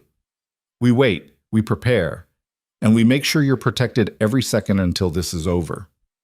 The protection manifested in subtle ways. Luca's driver started accompanying her anywhere she needed to go. The penthouse building added extra security. When she went to meet with Patricia, 2 of Luca's men waited outside the office building. It should have felt suffocating. Instead, it felt like being valued enough that someone cared if she lived or died. But the waiting was agony. Every day that passed without incident felt like holding her breath. Every phone call made her jump. Every knock at the door sent adrenaline flooding through her veins. Luca noticed. Talk to me, he said one night as they sat on his couch. The city lights spread below them. What's going on in your head? I feel like I'm waiting for the other shoe to drop. Like this can't possibly work out because nothing else has. That's the trauma talking. Claudia spent months teaching you that you don't deserve good things. What if she's right? She's not. He pulled her closer. But even if she were, even if you somehow deserved less than everything good this world has to offer, which you don't, I'd still choose you. Every day. Without hesitation. Evelyn's throat tightened. Why? Because you're brave and kind and stronger than anyone gives you credit for. Because you make me want to be better than I am. Because when I'm with you, the parts of me that are broken feel less jagged. He kissed her forehead. Because I'm in love with you, and there's no logic to it except that it's true. The words hit her like a physical force. You love me? Yes. I have for a while now. I just didn't want to say it while you were still figuring out who you are outside of survival mode. His hand cupped her face. But I'm tired of not saying it. I love you, Evelyn Carter, and I'm not going anywhere. Tears spilled down her cheeks. I love you too. I think I have since you crossed that ballroom. Then we're both idiots for waiting this long to say it.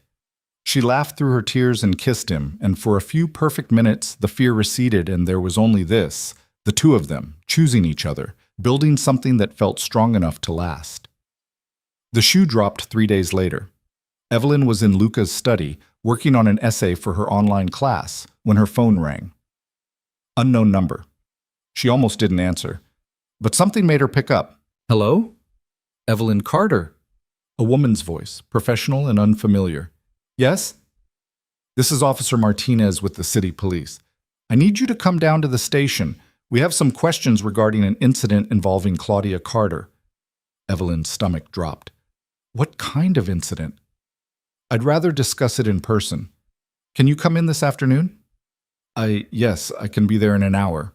She hung up and immediately called Luca. He answered on the first ring. What's wrong? The police called. They want to talk to me about Claudia. They wouldn't say what happened. Don't go alone. I'll meet you there with Patricia. And Evelyn? His voice dropped. Don't say anything without a lawyer present. Understand? You think it's a trap? I think we don't take chances. See you in 30 minutes. The police station was exactly as intimidating as Evelyn had imagined. Cold fluorescent lights, scuffed floors, the smell of bad coffee, and bureaucracy. Patricia met her at the entrance, Luca a step behind. Let me do the talking, Patricia said. If they ask you direct questions, keep your answers brief and factual. Do not speculate. Do not volunteer information. Do not let them pressure you into saying anything you're not certain about. They were led to an interview room where Officer Martinez waited, a woman in her 40s with tired eyes and a neutral expression. Miss Carter, thank you for coming in. I'm sorry to bring you here, but we have a delicate situation. She pulled out a folder. Claudia Carter filed a report yesterday claiming you've been sending her threatening messages. She's provided screenshots and is requesting a restraining order against you. Evelyn's mouth fell open. That's insane. I haven't contacted her in over a month. Can you prove that? Patricia interjected smoothly. My client has no obligation to prove a negative. If Mrs. Carter is making accusations, the burden of proof is on her. We understand that, but we'd like to examine Miss Carter's phone records to verify her claim. Not without a warrant, Patricia said. Unless you have specific evidence of a crime, this sounds like civil harassment at best. Officer Martinez sighed. Look, I'll be honest, this feels like a domestic dispute that's escalated, but we have to investigate all claims. If you can provide voluntary proof that you haven't been contacting Mrs. Carter, it would expedite the process. Luca leaned forward. What kind of threats are we talking about? Martinez pulled out printed screenshots, messages from a number Evelyn didn't recognize but somehow linked to her name. Threats to expose Claudia's fraud. Threats to make her pay for what she'd done. I didn't send these, Evelyn said. I don't even recognize that number. It's a messaging app. Anyone can create an account with any name. Martinez looked apologetic. Mrs. Carter claims you're harassing her as revenge for the estate dispute. My client has been the victim of harassment, not the perpetrator, Patricia said coldly. In fact, we have documented evidence of Mrs. Carter's attempts to intimidate and threaten Miss Carter, including a break-in attempt at her residence just last week.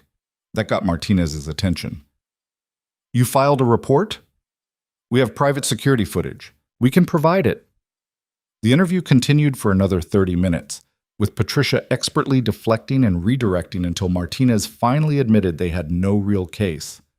I'll note in the file that you've denied the allegations and offered evidence to the contrary, she said, but I'd suggest both of you stay away from each other until the estate case is resolved. Gladly, Evelyn said. They left the station into afternoon sunlight that felt surreal after the fluorescent interior. She's desperate, Patricia said. This was a Hail Mary attempt to paint you as unstable and harassing. It won't stick, but it'll be in the record if we go to court. Is that bad? Evelyn asked. It's annoying, but we have bigger ammunition. Patricia's smile was sharp. The handwriting analysis came back this morning. Definitive forgery. Your father's signature on that codicil was faked, which means Claudia Carter is about to face fraud charges, and every decision she made regarding the estate is invalid. Evelyn's knees went weak. Luca's arm around her waist was the only thing keeping her upright. When do we file? He asked. Tomorrow morning. By tomorrow afternoon, the estate will be frozen, and Claudia will be served with notice of the criminal investigation. Patricia looked at Evelyn. By the end of the week, everything your father left you will be back under your control, and Claudia will be fighting to stay out of prison. It was everything Evelyn had hoped for. So why did victory feel so terrifying? That night, back at the penthouse, she couldn't settle. Paced from room to room, her mind racing with possibilities and consequences. Luca watched her from the couch, patient and quiet. Talk to me, he said finally. I thought I'd feel different. Relieved, maybe. Vindicated.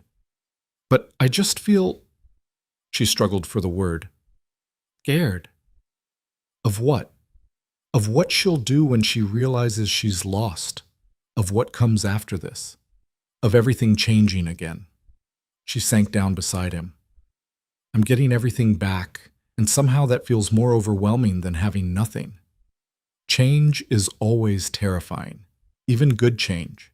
His hand found hers. But you're not alone in this. Whatever comes next, we face it together. Promise? I promise. She leaned into him, letting his solidity anchor her. Tomorrow, Patricia would file. Tomorrow, Claudia's world would start crumbling. Tomorrow, Evelyn would reclaim everything that had been stolen from her. But tonight, she just wanted to be here. Safe. Loved. Whole. I'm scared of losing you too, she admitted quietly. When this is all over, and I don't need rescuing anymore, what if... Stop. Luca turned her to face him. I'm not here because you need rescuing. I'm here because I choose to be, because you make my life better, because I can't imagine my days without you in them. His thumb brushed her cheek. You could have everything in the world, complete independence, total security, and I'd still want you, still choose you, still love you. You promise? Every day for the rest of my life, if you'll let me. She kissed him then, pouring everything she couldn't say into the contact. Gratitude and fear and hope and love all tangled together. When they finally broke apart, breathless and clinging to each other, Evelyn realized something fundamental had shifted. She wasn't waiting to be saved anymore. She was choosing to be loved, and that made all the difference. But dawn was coming fast, and with it the final confrontation with the woman who'd tried to destroy her. Patricia filed the papers at 9 o'clock the next morning. By 9:30, the estate was frozen. By 10, Claudia had been served with notice of the fraud investigation and a court order to cease all financial transactions related to the Carter assets. By noon, Evelyn's phone was ringing off the hook. She didn't answer. Luca had made her promise not to engage, and she was keeping that promise even as her stepmother's increasingly frantic voicemails piled up. Evelyn, please, there's been a misunderstanding. We need to talk. You're making a terrible mistake. Those lawyers are lying to you. How dare you accuse me of fraud after everything I've done for you? You ungrateful little brat, I'll destroy you for this. The progression from pleading to rage took less than 2 hours. Luca listened to each voicemail with an expression carved from granite. Save all of these, forward them to Patricia. This is evidence of harassment. She sounds desperate, Evelyn said softly. She is desperate, and desperate people are unpredictable. He pulled her close. Marco's outside. 2 more men are watching the building. You don't go anywhere alone until this is resolved. You really think she'd try something? I think we don't find out the hard way. The next blow came that afternoon. Evelyn was reviewing discovery documents for the estate case when her phone buzzed with a news alert. She almost ignored it, but the headline caught her eye. Carter family estate dispute turns criminal. Fraud investigation underway. Her stomach dropped as she opened the article. Someone had leaked the story to the press, complete with details about the forged signature, the frozen assets, and Claudia's impending legal troubles. But the article didn't stop there.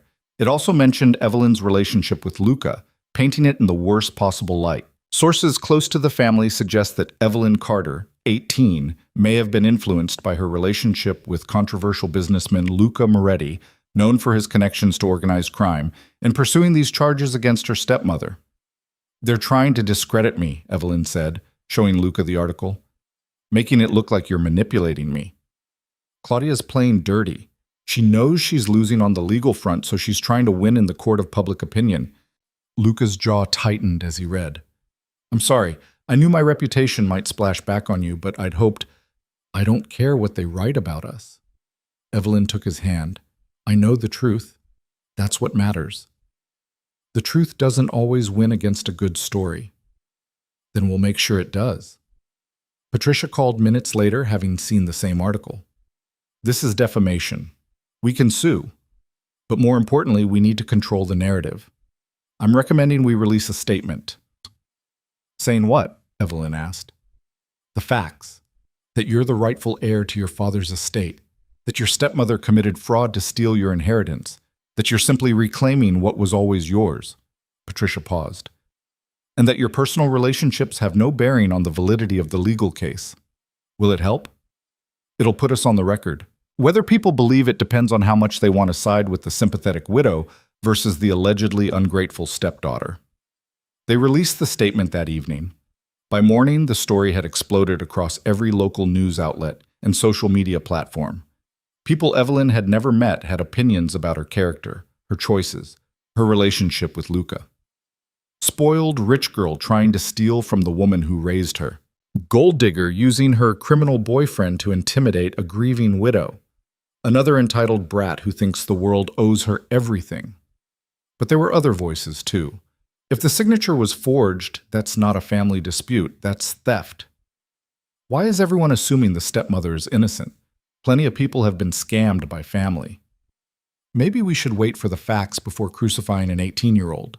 A Jennifer Walsh, her former friend from school, posted a long thread defending her. "I've known Evelyn since we were kids. She's not the person the media is painting her as. Her stepmother isolated her, made her a servant in her own home, and systematically destroyed her life. If she's fighting back now, maybe we should ask why it took her this long instead of judging her for finally being brave enough." Evelyn cried when she read it. She'd thought all her old friends had written her off. Knowing at least one had been paying attention, had seen what was happening, meant more than she could articulate. But the media circus also meant increased scrutiny. Reporters started calling. Camera crews showed up outside Luca's building. Someone dug up photos of Evelyn from the gala, the one where she'd looked like a servant playing dress-up, and splashed them across gossip sites with cruel commentary. "Stay inside," Luca said. "Let them get bored and move on to the next story." But Claudia wasn't getting bored. 2 days after the story broke, Patricia called with urgent news. "Claudia's lawyer just filed a countersuit. She's claiming you coerced her into signing over financial control by threatening to expose fabricated abuse allegations. She's also requesting an emergency hearing to maintain control of the estate pending investigation." "Can she do that?" Evelyn's voice shook. "She can try. The judge will see through it, but it buys her time. And time means she can keep liquidating assets before we can stop her." Patricia's frustration bled through. "We need to accelerate our timeline. Get in front of a judge as fast as possible." "How fast?" "I'm pushing for an emergency hearing this week. But Evelyn, you need to be prepared. Claudia is going to paint you as an unstable girl under the influence of a dangerous man. She'll make you seem incompetent, emotional, unreliable. So I need to be none of those things." "Exactly. Calm, collected, credible. Can you do that?" Evelyn thought about the girl she'd been 6 months ago, the one who'd scrubbed floors and accepted cruelty as normal, the one who'd believed she deserved nothing better. That girl was gone. "I can do that," she said. The emergency hearing was scheduled for Thursday morning. Luca hired a stylist to help Evelyn look the part, professional, mature, nothing like the disheveled girl from the gala photos. She settled on a navy dress and minimal jewelry, her hair pulled back in a simple style that said, "Competent young woman, not traumatized teenager." "You look strong," Luca said that morning as they prepared to leave. "I don't feel strong." "Fake it. You're good at that." He adjusted her collar gently. "I can't come into the courtroom with you. My presence would only reinforce their narrative.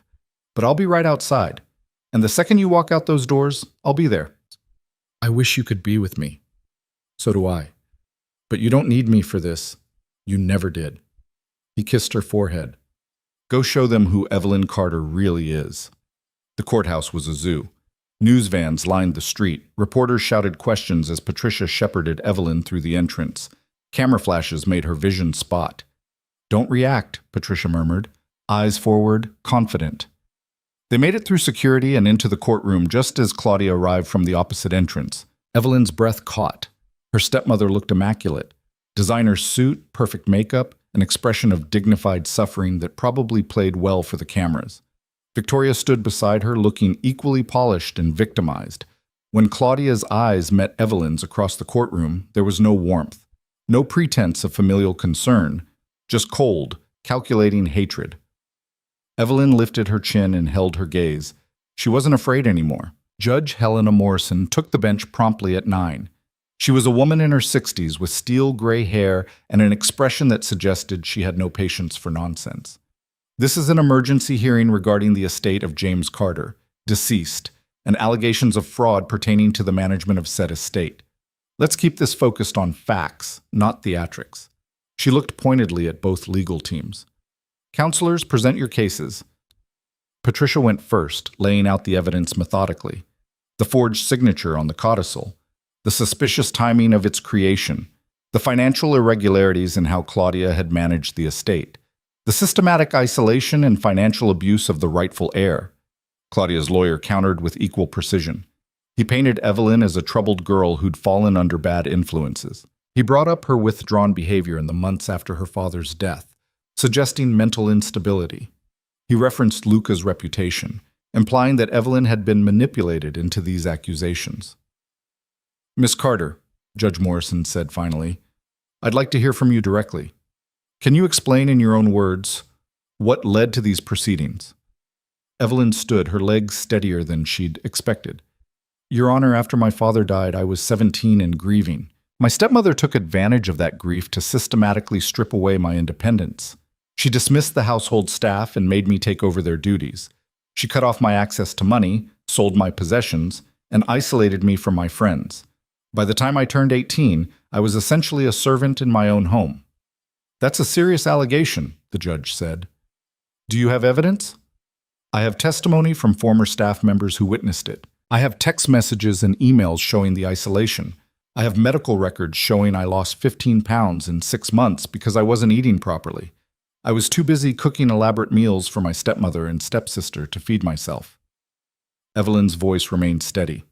But the strongest evidence is the forged signature on the codicil. My father would never have intentionally left me under her control. She created that document to steal my inheritance. You're very certain of that. I'm certain my father loved me. I'm certain he wanted me taken care of. And I'm certain that the woman who spent the last year making my life miserable isn't interested in my welfare. She's interested in my money. Claudia's lawyer shot to his feet. Objection. Miss Carter is clearly being coached. By whom? Patricia interjected. Her lawyer. That's literally my job. By Luca Moretti, who has a vested interest in controlling the Carter fortune through his relationship with Miss Carter. Mr. Moretti has no financial interest in my client's estate, Patricia said coldly. He's not named in any documents, has no legal claim to any assets, and has in fact provided substantial financial support to Miss Carter independent of her inheritance. If anything, he's been the only person ensuring she had resources while her stepmother was systematically stealing from her. Judge Morrison held up a hand. Enough. This hearing is about the validity of the codicil and the management of the estate, not about Miss Carter's personal relationships. She turned to Claudia. Mrs. Carter, I've reviewed the handwriting analysis. The expert opinion is clear. The signature on the codicil does not match your late husband's verified signatures on other legal documents. Can you explain that discrepancy? Claudia stood, and for the first time Evelyn saw her stepmother's composure crack slightly. Your Honor, James was under significant stress in the months before his death. His handwriting changed. He was distracted, worried about the business. The expert accounted for variations in stress and aging, the judge interrupted. This isn't a variation. This is a different hand entirely. The stroke patterns, the pressure points, even the letter formations are inconsistent. Then there's been a mistake in the analysis. Multiple experts have reviewed the documents independently, all reached the same conclusion. Judge Morrison's expression hardened. Mrs. Carter, did you or did you not forge your late husband's signature on the codicil, giving you control of his estate? The courtroom went silent. Claudia's lawyer whispered urgently to her. She shook her head, then looked directly at the judge. I did what I had to do to protect this family. James would have wanted— That's a confession, Patricia said quietly. The judge's gavel came down. Mrs. Carter, you're admitting to fraud? I'm admitting to ensuring that my husband's assets were properly managed instead of being squandered by a teenager who had no concept of— That teenager was the legal heir. You had no right to forge documents to steal her inheritance. Judge Morrison's voice was ice. The codicil is hereby declared invalid. All decisions made under its authority are reversed. The estate of James Carter is to be transferred to his daughter, Evelyn Carter, effective immediately. Evelyn's knees nearly gave out. Patricia's hand on her arm kept her upright. Furthermore, the judge continued, I'm referring this matter to the district attorney for criminal prosecution. Mrs. Carter, you should consult with your attorney about the charges you're likely to face. Claudia's face went white. Your Honor, please, this hearing is concluded. The gavel came down again, final and definitive. Evelyn stood frozen as the courtroom erupted in murmurs. Patricia was saying something probably important, but Evelyn couldn't hear over the rushing in her ears. She'd won. After everything, after months of suffering and fear and doubt, she'd actually won. Across the aisle, Claudia was screaming at her lawyer, her perfect composure shattered. Victoria looked shell-shocked, probably calculating how this affected her own future. Evelyn felt nothing for them. Not anger, not satisfaction, not even pity, just relief that they no longer had power over her. Patricia guided her out of the courtroom through a side exit, avoiding the press. True to his word, Luca was waiting in the hallway. He took one look at her face and pulled her into his arms. "You did it," he murmured into her hair. "We did it," she corrected, holding on tight. "How do you feel?" "Like I can finally breathe." They made it out of the courthouse and into Luca's car before the tears came. Not from sadness, but from the overwhelming release of months of tension. Luca held her while she cried, murmuring reassurances, anchoring her through the storm of emotion. When she finally calmed, he handed her his handkerchief and smiled. "What do you want to do first?" he asked. "What do you mean?" "You just got your life back, your inheritance, your freedom, your future. So what's the first thing you want to do with it?" Evelyn thought about it. The Carter mansion would be hers again, along with her father's investments and everything Claudia had controlled. She could go back to school, travel, do anything she wanted. But none of those things seemed urgent. "I want to go home," she said. "To the mansion?" "To the brownstone. To your place. Wherever you are. That's home now." Luca's expression softened in a way she'd never seen before. "Evelyn, I know it's fast. I know we're still figuring this out. But the one thing I'm sure of is that I don't want to do any of this without you." She took his hand. "So wherever we end up, whatever comes next, I want it to be we, not just me." He kissed her then, gentle and reverent, like she was something precious. "We," he agreed. "I like the sound of that." The fallout from the hearing was swift and brutal. Claudia was arrested 3 days later on fraud charges. The DA moved quickly, probably motivated by the high-profile nature of the case. She made bail, but her assets were frozen and her reputation destroyed. Victoria, who hadn't been directly involved in the forgery, avoided criminal charges but lost her meal ticket. Last Evelyn heard, she'd moved in with a friend and taken a job at a boutique, the kind of work she'd once looked down on. The mansion was returned to Evelyn's control. She walked through it one afternoon with Luca, seeing it with new eyes. "It feels smaller than I remember," she said, standing in the foyer beneath the chandelier her mother had loved. "You've grown. It stayed the same." "I don't think I want to live here." The words surprised her, but once spoken, she knew they were true.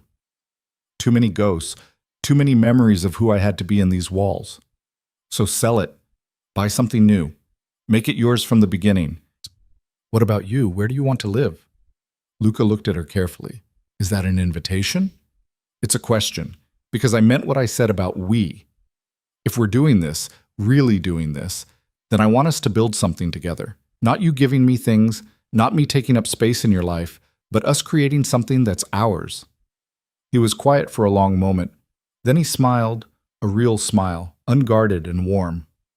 "I'd like that. Though I should warn you, I'm terrible at compromising on interior design.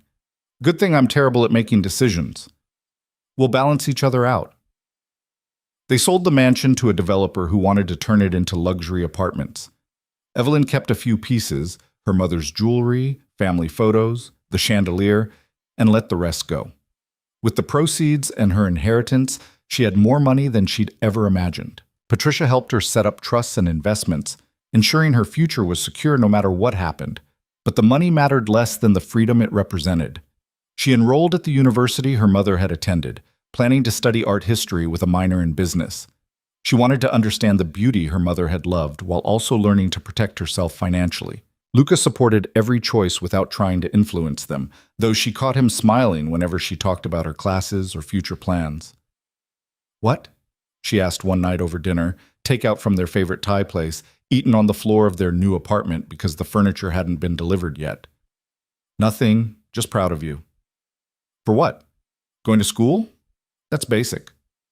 For choosing what you want instead of what you think you should want. For building a life on your own terms."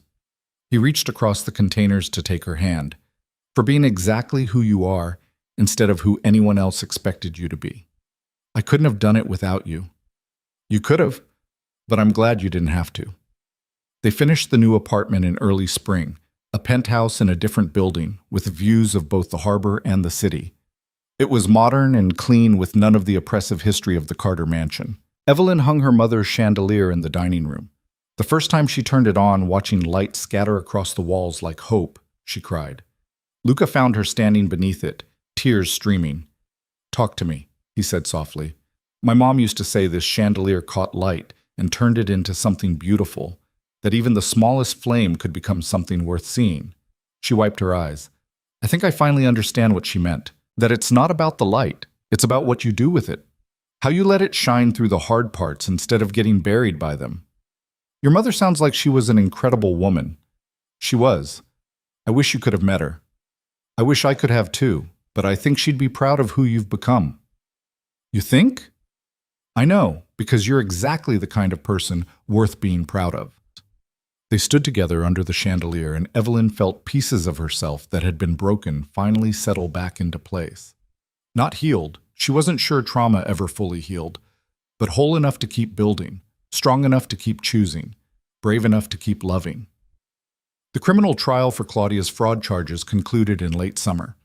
Evelyn attended the sentencing hearing not because she wanted to, but because she needed the closure. Claudia was given 18 months in minimum security prison and ordered to pay restitution, not that she had anything left to pay with. Her lawyer argued for leniency based on her age and lack of prior criminal history. The judge was unmoved. You exploited a grieving teenager for financial gain. You forged legal documents and systematically abused your position of trust. The sentence is appropriate to the crime. When Claudia was led out of the courtroom, she looked 20 years older than she had at the gala, broken and bitter and finally facing consequences. Evelyn felt nothing. No satisfaction, no vindication, no anger, just the quiet certainty that this chapter was finally, definitively closed. Outside the courthouse, reporters swarmed with questions. How do you feel about the verdict? Do you think justice was served? What's next for you? Patricia started to intervene, but Evelyn shook her head. She'd spent months hiding, avoiding, letting others speak for her. Not anymore. I feel relieved, she said clearly, not because someone's going to prison, but because the truth finally came out. What my stepmother did was wrong, not just legally, but morally. She took advantage of grief and vulnerability for her own gain. The verdict confirms that. What about your relationship with Luca Moretti? Some have suggested, my relationship is private and has nothing to do with this case. Luca has been supportive and respectful, which is more than I can say for the people who were supposed to be my family. She paused, choosing her next words carefully. I'm 19 years old. I'm starting college in the fall. I'm building a life that I choose, with people I trust. That's my story. Not the gossip, not the speculation. Just a girl who survived something hard and came out stronger. One more question.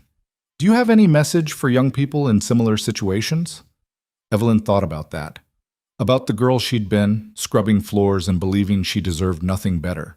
About all the other kids out there in toxic homes, thinking escape was impossible. If you're being abused or controlled or made to feel worthless, you're not, and you're not stuck. It might take time, it might be scary, it might require help from people who seem unexpected, but you can get out. You can build something better. You deserve better. Her voice strengthened. Don't let anyone convince you that you're invisible. You matter. Your life matters. And the people who can't see that don't deserve space in your future. She walked away to the sound of cameras clicking, Luca waiting at the curb with the car door open. That was brave, he said as they pulled away. That was necessary. Someone needed to say it. You okay? Yeah, actually, I really am. And for the first time in over a year, it was completely true. They got married on a Saturday in October, exactly 1 year after the gala where they'd first danced. It wasn't the wedding Evelyn had once imagined. No massive ceremony, no hundreds of guests, no elaborate production. Just 30 people who actually mattered in a garden overlooking the harbor. Jennifer Walsh was there, along with a few other friends who'd reached out after the trial. Patricia came with her husband. Luca's small circle of trusted people filled out the rest. No family on Evelyn's side. That stung a little, but she'd made peace with it. Family wasn't always blood. Sometimes it was the people who chose you when they didn't have to. She wore a simple white dress, not vintage, not altered, not borrowed. Something she'd chosen herself because she loved it. Her mother's pearls at her throat were the only nod to the past. Luca wore a dark suit and looked at her like she hung the moon. When the officiant asked if she took him to be her husband, Evelyn didn't hesitate. I do. And do you, Luca Moretti, take this woman to be your lawfully wedded wife? I do. every day for the rest of my life. They exchanged simple bands. She'd insisted, despite Luca's desire to buy her something elaborate. I don't need expensive, I need permanent. When the officiant pronounced them married and Luca kissed her, Evelyn felt everything she'd been carrying finally lift. She was free. Not because she'd escaped Claudia or reclaimed her inheritance or won in court, but because she'd chosen this, chosen him, chosen a future built on love instead of fear. At the reception, Patricia raised a glass in toast. To Evelyn, who proved that strength isn't about never falling, it's about getting back up. And to Luca, who was smart enough to recognize something extraordinary when he saw it.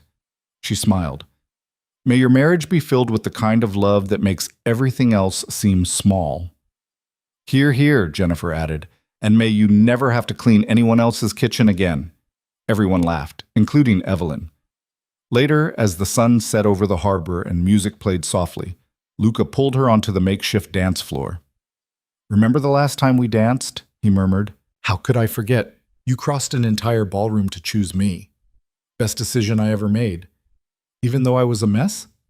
You were never a mess.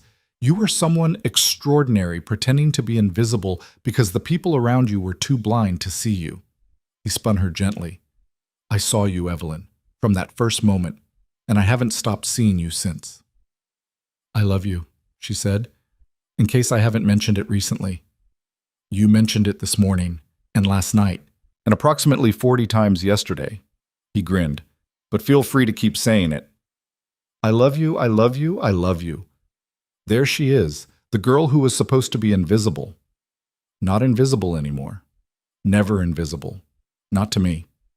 They danced as the sky turned gold and purple, surrounded by people who loved them, building a future neither of them had imagined a year ago. Evelyn thought about her mother's chandelier, about catching light and turning it into something beautiful. She thought about this girl she'd been, broken and scared and convinced she deserved nothing better, and she thought about who she'd become, strong and loved, and finally free. The journey from servant to chosen hadn't been easy, but standing here, married to a man who'd seen her worth when no one else had, surrounded by people who actually valued her, Evelyn knew it had been worth every difficult step. She'd been the girl no one chose, but she'd chosen herself, and in doing so, she had found everything she never knew she needed. The music swelled, Luca held her close, and for the first time in her life, Evelyn Carter Moretti was exactly where she belonged, home.